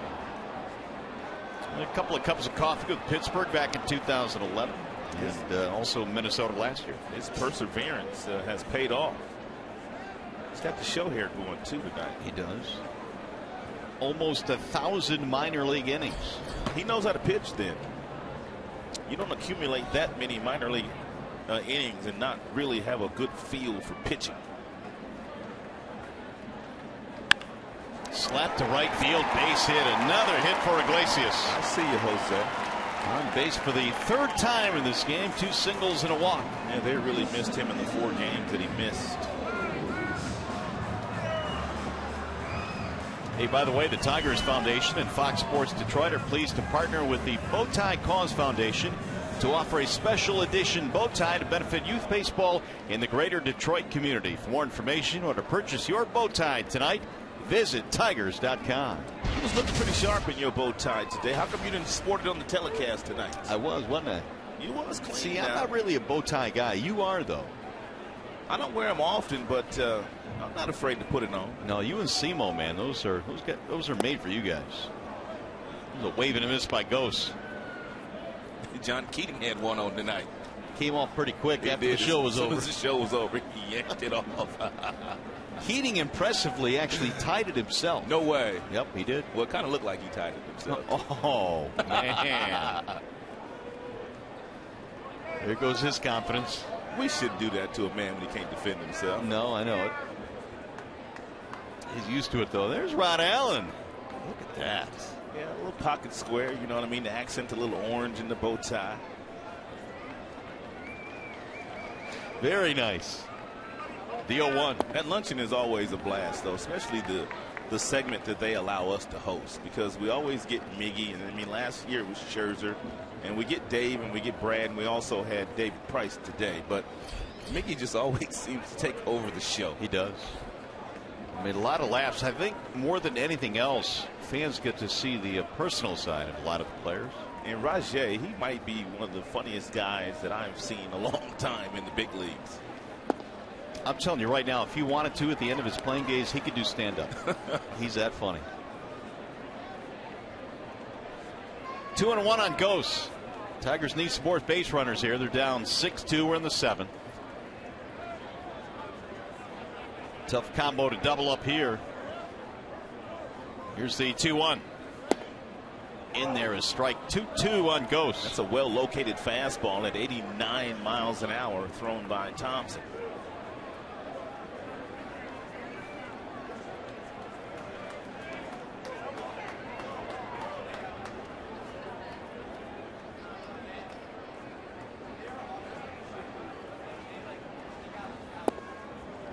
Missed with it, and it's 3-2.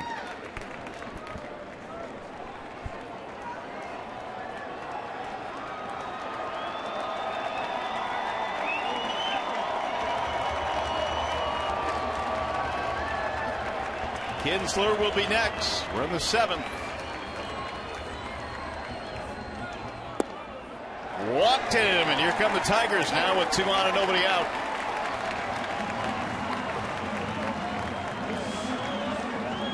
first walk tonight for Thompson. And then Paul Molitor now is taking a stroll and very quickly signals to the bullpen. That's going to be it for Aaron Thompson.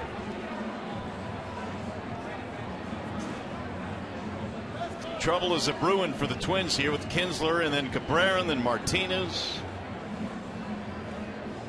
And the left-hander is done for the night.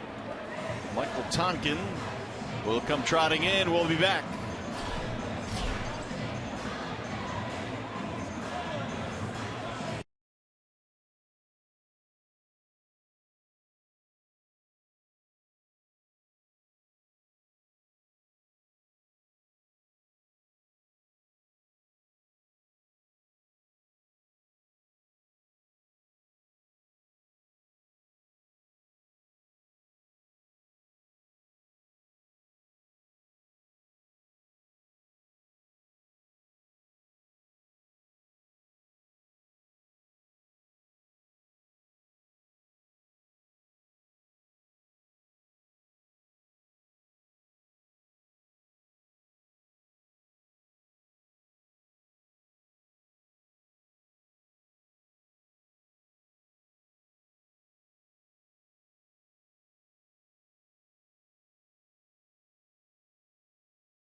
Nothing beats a weekday afternoon at Comerica Park. You can take a day off and come watch the Tigers battle the Houston Astros on Thursday, May 21st at 1:08. For tickets, call 866-66-TIGER or visit tigers.com.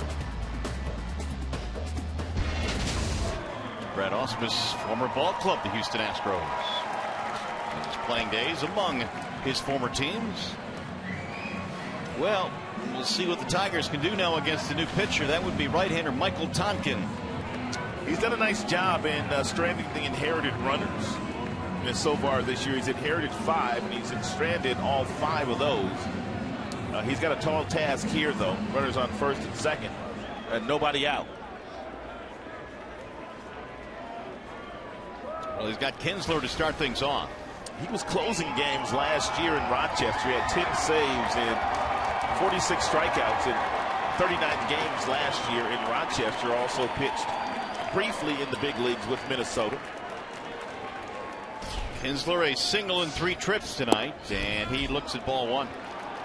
Tonkin was called up prior to the May 7th game when they put Casey Fien on the disabled list. And first pitch to Ian Kinsler, a 95-mile-per-hour sinker.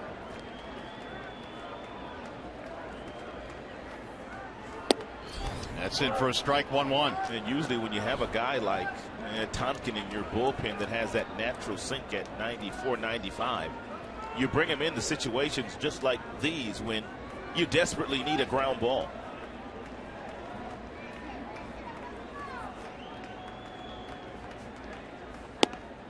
That one breaks away. 2-1 the count on Ian. More action in the Minnesota bullpen. Brian Dunsing is the left-hander.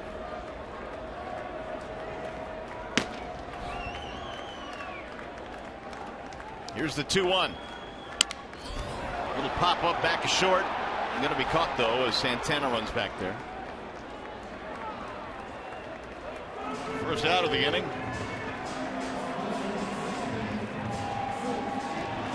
It'll bring up Miguel Cabrera. 2 more walks tonight for Miguel. He is now 1 walk shy of the league lead. And Miggy with 24. Santana started the evening at 25.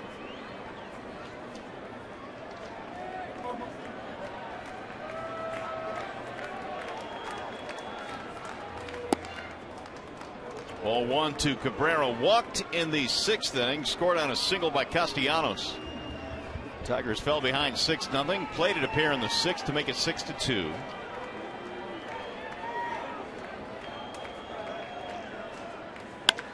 Ground ball, base hit left field. They're going to hold Iglesias at third, and now they're loaded up for Victor Martinez. Nothing that Dave Clark could do there with the ball hit so sharply. And to the left fielder Escobar, he had no choice but to hold up Iglesias. It's the first base hit from Miguel in the last number of games. He was due. He breaks an 0 for 14.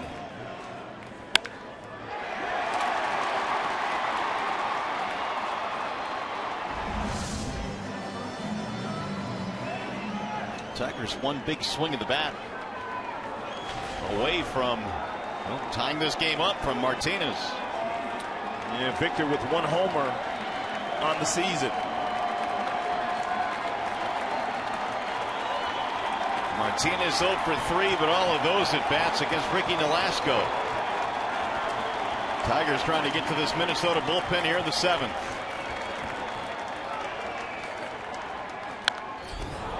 Foul back out of play, 0-1. Victor had a really good swing at that 96-mile-per-hour fastball that was up. Victor, 336 career with the bases loaded. He's got Iglesias, Gose, and Cabrera. Gose and Iglesias are the property of Thompson, who Tompkin came in to relieve.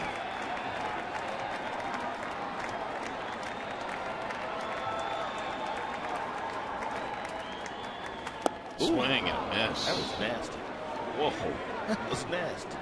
96 upstairs with the first pitch, and then he goes down to the back foot of Victor Martinez with a slow breaking ball at about 84 miles an hour. Victor has already struck out a couple of times on that exact same pitch here tonight. Yeah, Nolasco threw him a good one in his last at bat to strike him out. That time he laid off.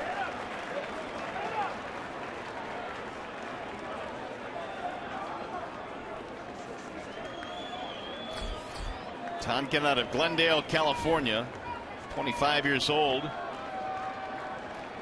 Big league time each of the last 2 years with Minnesota.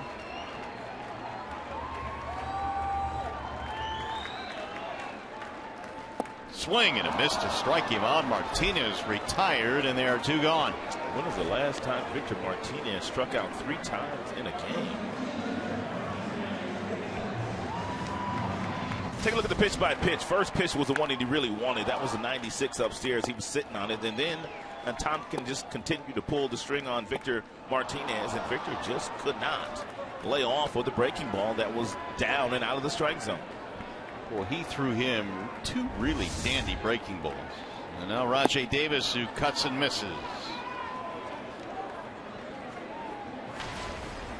Rajai came on as a pinch hitter back in the 5th inning, to make it the 6th inning for JD Martinez, who left with some lower back tightness. He's out of the game. He'll get back into the dugout quickly. 0-2 now on Rajai.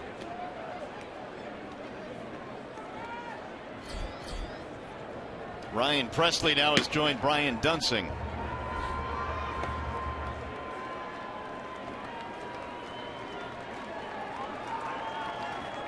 The 0-2. Step foul as Rajai just got a piece of it.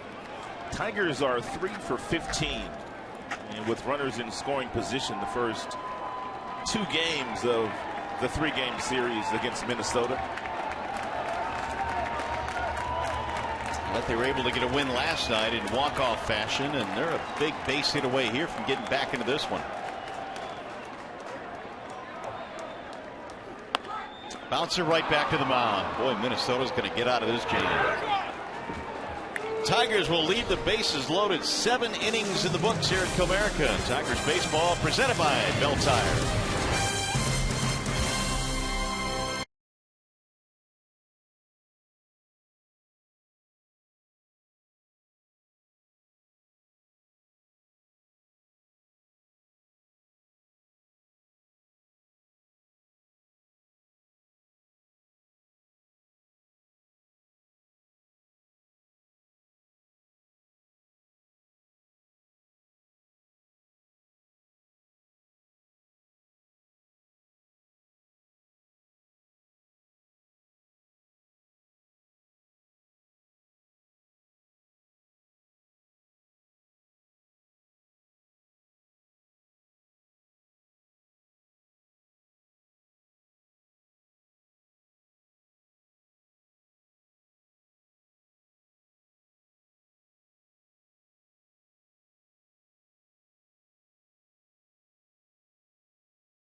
Safety planning. These two teams wrap it up tomorrow. Mike Pumphrey is pitching some pretty good baseball for the Twins. He really is. I mean, his earned run average is a shade over 2.5, and he's won 3 games, and he hasn't lost this year. And Anibal Sanchez at a 5.44 ERA. He's due and for another really good start tomorrow afternoon.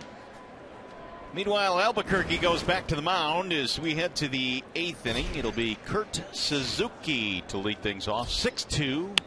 And there's a line drive base hit to left, maybe more. Over there to cut it off is Cespedes, but Suzuki's going to hold with a single. I don't like those get me over breaking balls, because a lot of times those get me over breaking balls go a long way. And this pitch at 83 miles an hour thrown by Albuquerque, laced to left field by Suzuki. The get me over will get you to the bench. And that appears to be the fate now for Albuquerque, who gives up the baseball. So the Suzuki hit will bring Blaine Hardy into this game. Another pitching change. We shall return.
Baseball history. Well, we're here to tell you back in 1982, the Cubs became the first major league team to win 8,000 games. In 93, George Brett hit his 300th homer and finished with over 3,000 hits. A-Rod became the 5th youngest to hit 200th career home run back in 01. And all of that stuff, I know, Rod, you knew. You knew it. We just wanted to impose some wisdom. Here's a bunt to third base that'll go foul. Eddie Rosario, the batter, the leadoff single has brought Blaine Hardy into this game.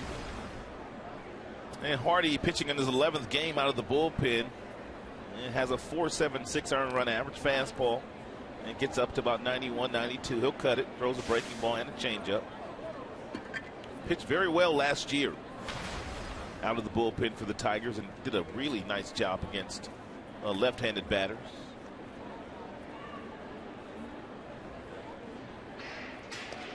Hardy throws back. Suzuki led off the single with a single here in the 8th inning, chasing Albuquerque.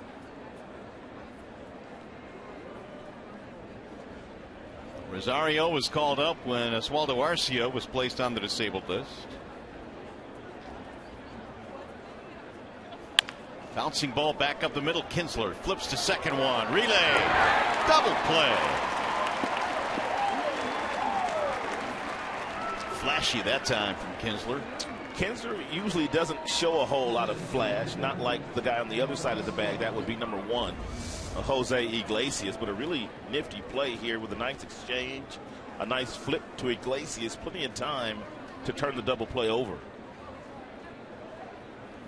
Those two are really nice up the middle. 2 down now for Escobar. Not much gets by the middle of the Tigers infield. Strike 1 on Eduardo Escobar. A much better defensive club this year the Tigers have.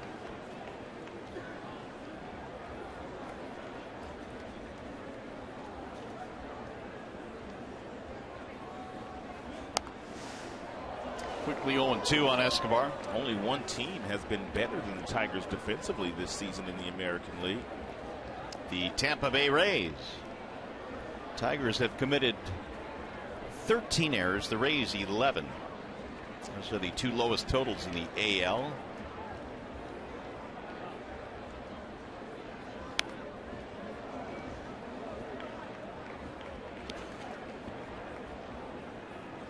Only two teams in the National League have fewer errors than the Tigers. That would be Miami and Arizona. It's amazing what getting Iglesias back, adding an Anthony Gose in center field and a Cespedes in left field will do for your defense. Certainly has tightened it up. Miggy is underrated at first base. He's one of your better first basemen in the league. But he hits so much that his defense is always underestimated. And shallow center field, lazy fly ball out, ends the inning. No runs, a hit, and nobody left. We go to the bottom of the 8th. It'll be Yoenis Cespedes to start it off for Detroit.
A bank, raise your expectations of what a bank can be. When it's time, come to Comerica, your Metro Detroit Chevy dealers.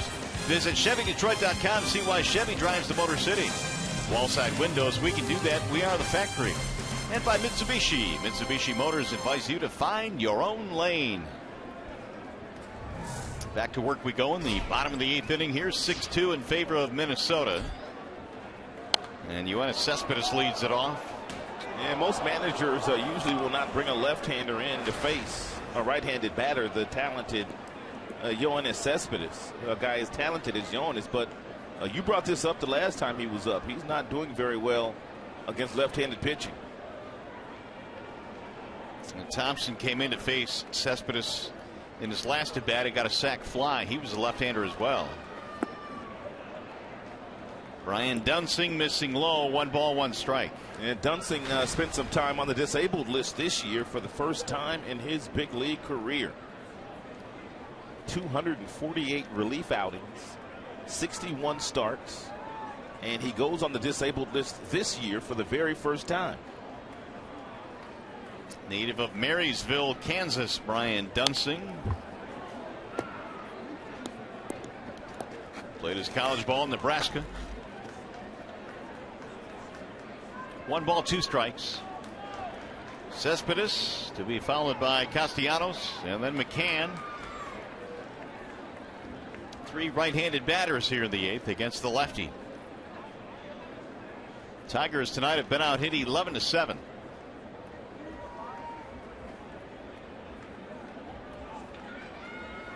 Swing and a miss. He chased way out of the strike zone. One gone.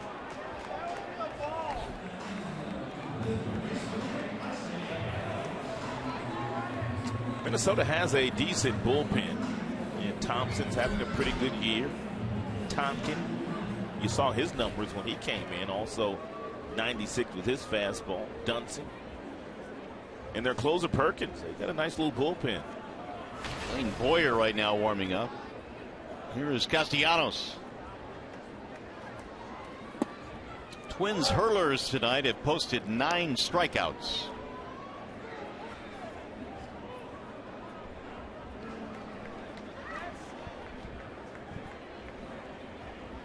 All 7 of the Tigers' hits tonight have been singles. Ooh. 0-2 on Nick. Meanwhile, the Twins have had 5 extra base hits, 2 of them triples. Castellanos, an RBI single in the 6th inning, made it 6-2.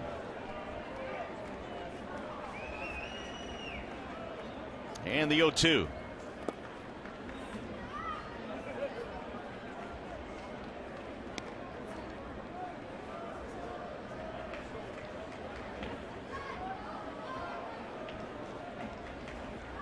Dunsing replacing Tonkin.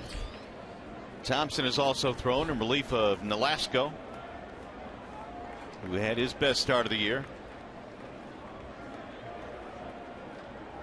Here's the 1-2.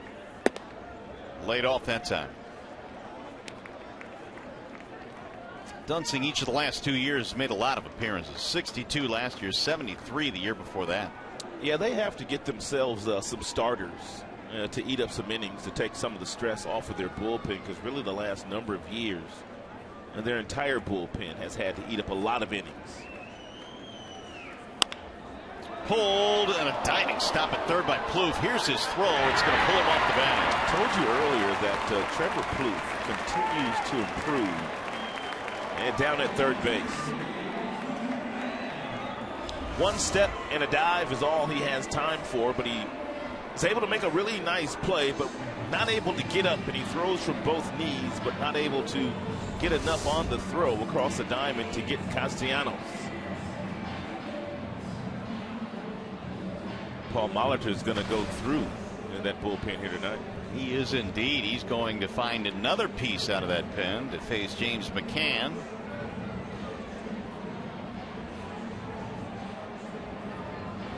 Lane Boyer has been warming up, and he will be summoned from the bullpen. So as he comes trotting.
Remember this?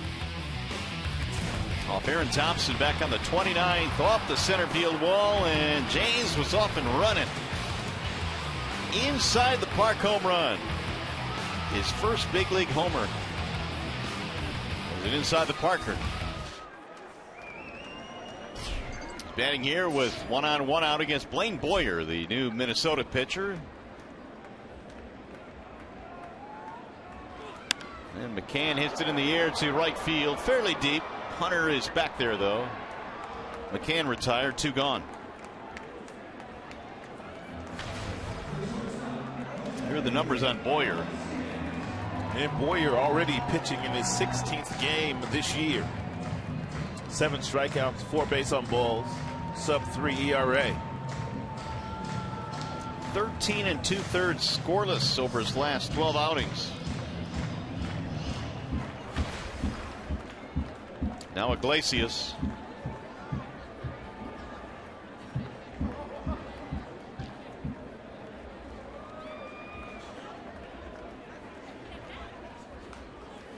Swing and a miss, 0-1. And a good slider there by Boyer. And you can see why he is so good against right-handed batters.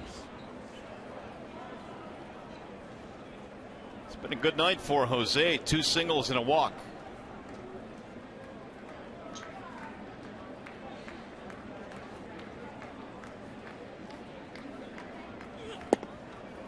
Inside that time, and the count evens now 1 ball, 1 strike.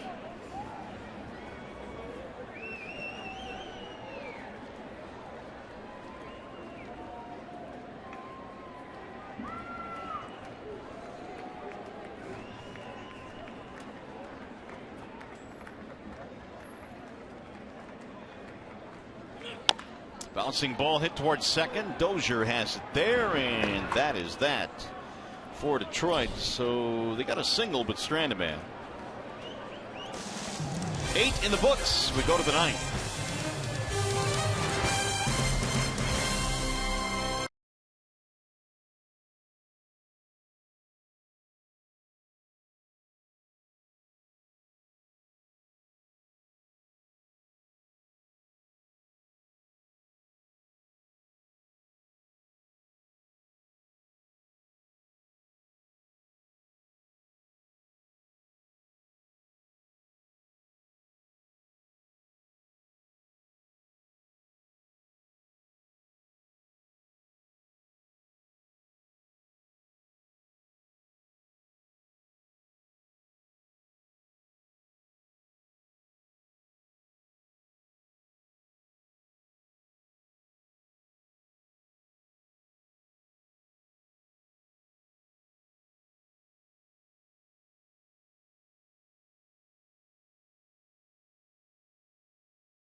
Now, all Minnesota tonight, they lead 6-2. Tigers have left 10 men on base. And for the Tigers, Tom Gorzolani now will take over. He has pitched very well for the Tigers. They signed him as a free agent. He pitched last year in the bullpen for Milwaukee. Here come the Twins in the 9th inning. And Gorzolani will face Aaron Hicks to start things off.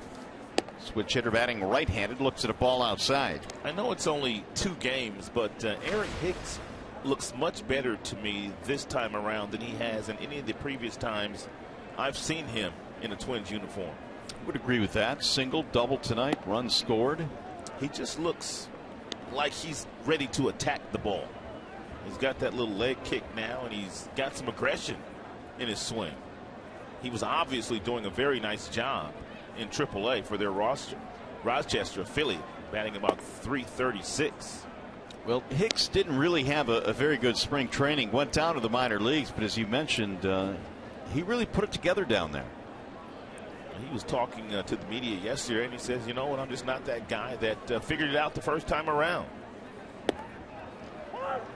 3-1 on Hicks. Hicks batted just .206 this spring, but boy, his AAA number is really good. .336. He scored 21 times. Bouncing ball to short. Iglesias will backhand it. Quick release. You better find someone else to hit it to. 1 out. Let's check in now with Justin White, a preview of tonight's Tigers Live. Yeah, Mario, as usual, you'll hear from Tigers manager Brad Ausmus. I'll be heading into the clubhouse to chat with the players. We'll try and get an update on J.D. Martinez as well. Mickey York and Craig Monroe in the Coliseum studios for Tigers Live. And a reminder, guys, it's bow tie night. The Tigers Foundation offering this limited edition bow tie benefiting youth baseball in the Detroit community. To buy one, go to tigers.com/bowtie. All right, Justin, thank you very much. Look forward to Tigers Live tonight. We'll see if it involves the Tigers comeback. They're down by 4 here in the 9th inning. Danny Santana, the batter. Single and 3 at bats for Santana. Up and in. 1 ball, 1 strike. Tigers in the 9th inning will have the top of the order due up.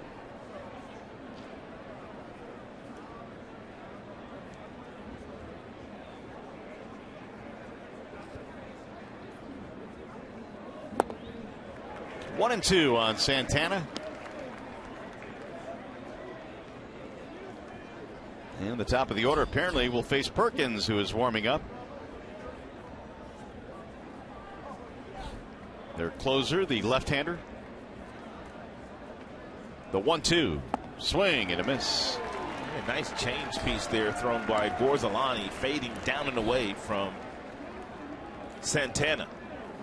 Some nice action on this changeup.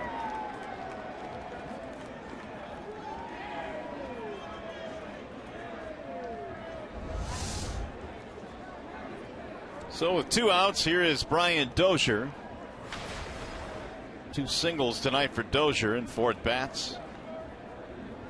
Average up now to 250. Swing and a miss, 0-1.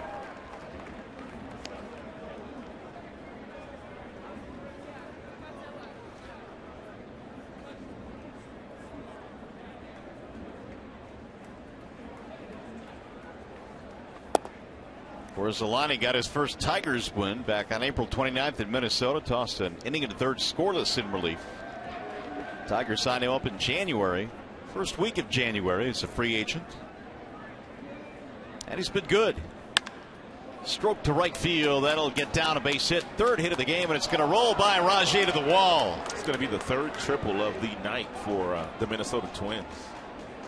3-base hit for Brian Dozier, who steps into 3rd with 2 outs. And if Brian Dozier did that a little bit more often, instead of being a 240, 250 hitter, he'd be a 280, 290 hitter.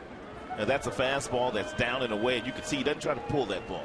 Usually he's trying to pull everything. He simply stays with it, and he drives the ball in the right center field. 12th hit of the game for Minnesota. Most of those extra base hits too, right? Let's see, 2 triples and a double plus a homer. 6 up. There's another triple, so that's a ton of extra base hits.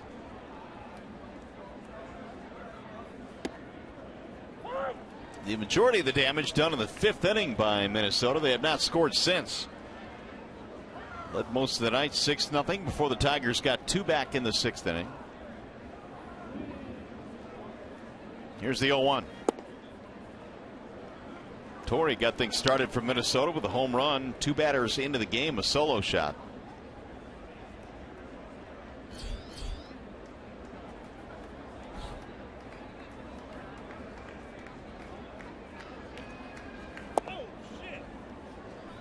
2 balls, 1 strike on Hunter. It might not be all bad for Gorzolani to double up with another fastball inside. But usually pitchers, after they go inside that aggressively, they like to fade that changeup away from the right-handers, and that's exactly what Gorzolani is going to do here. Ooh, good result. Swing and a miss. 2-2.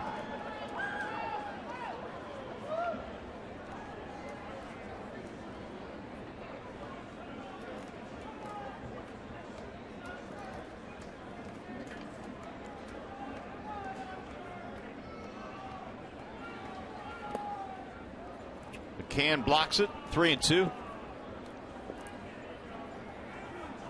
One thing James McCann has proven in this series, he can block a ball. He's done a lot of it with Simon on the mound last night, and all the split-fingered fastballs he threw.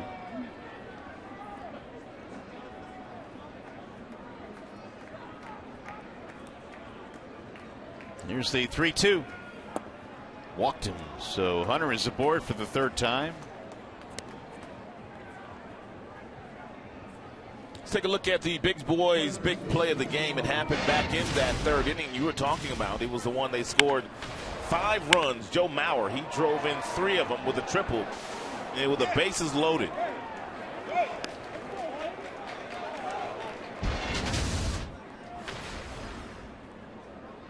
Mauer's only hit of the night, but it was a big one. He has 19 RBIs now, trying to extend the lead. They already lead 6-2 here in the 9th.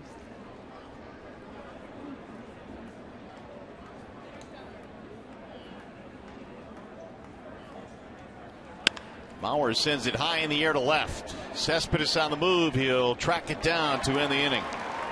No runs, a walk, a triple, 2-man left. Bottom of the 9th coming up.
This one 6-2. The Twins' 3rd inning was big. 5 runs, 5 hits, a double, 2 triples. Kyle Lapstein tonight, Rod, just didn't quite have it. No, he couldn't get the ball down. Whether it was a fastball that was up in the strike zone, that was getting too much plate, or the breaking balls that were hanging, he just had no finish to his pitches here tonight. And there's the number you were talking about earlier, 3 for 16 with men in scoring position in the series.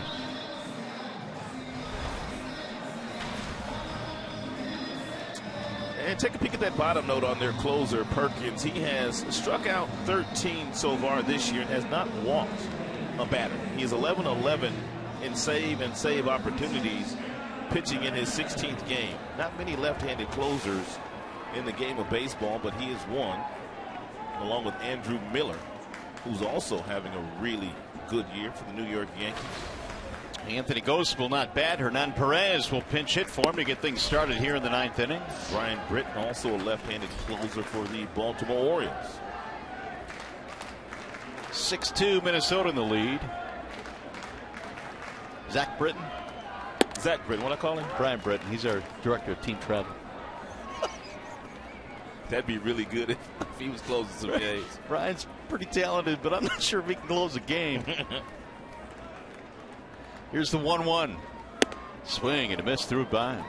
Yeah, there was a time when Perkins, he got his fastball up to 97, 98 with regularity.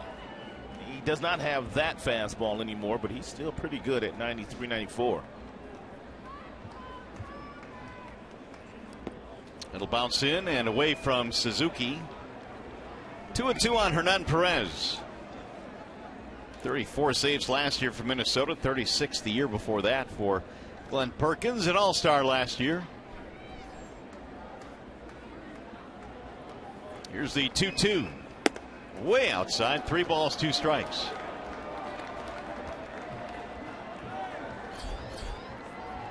Kinsler waiting on deck.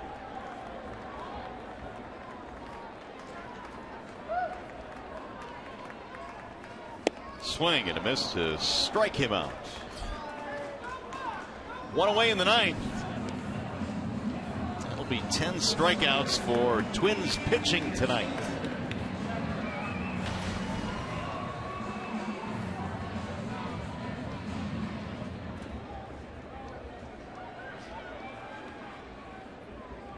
Kinsler a single and a run scored in this one.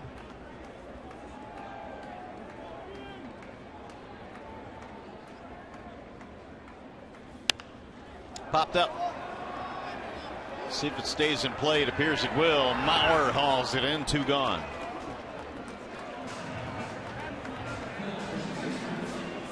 So it'll be up to Miguel Cabrera.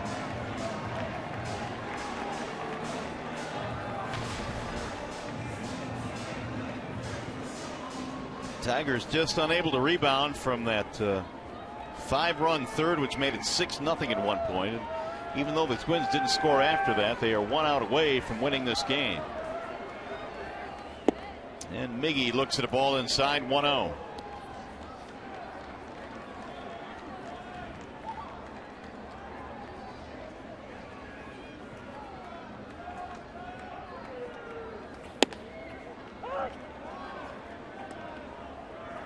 Cabrera on base 3 times tonight. He has walked twice. He has singled. He has scored a run.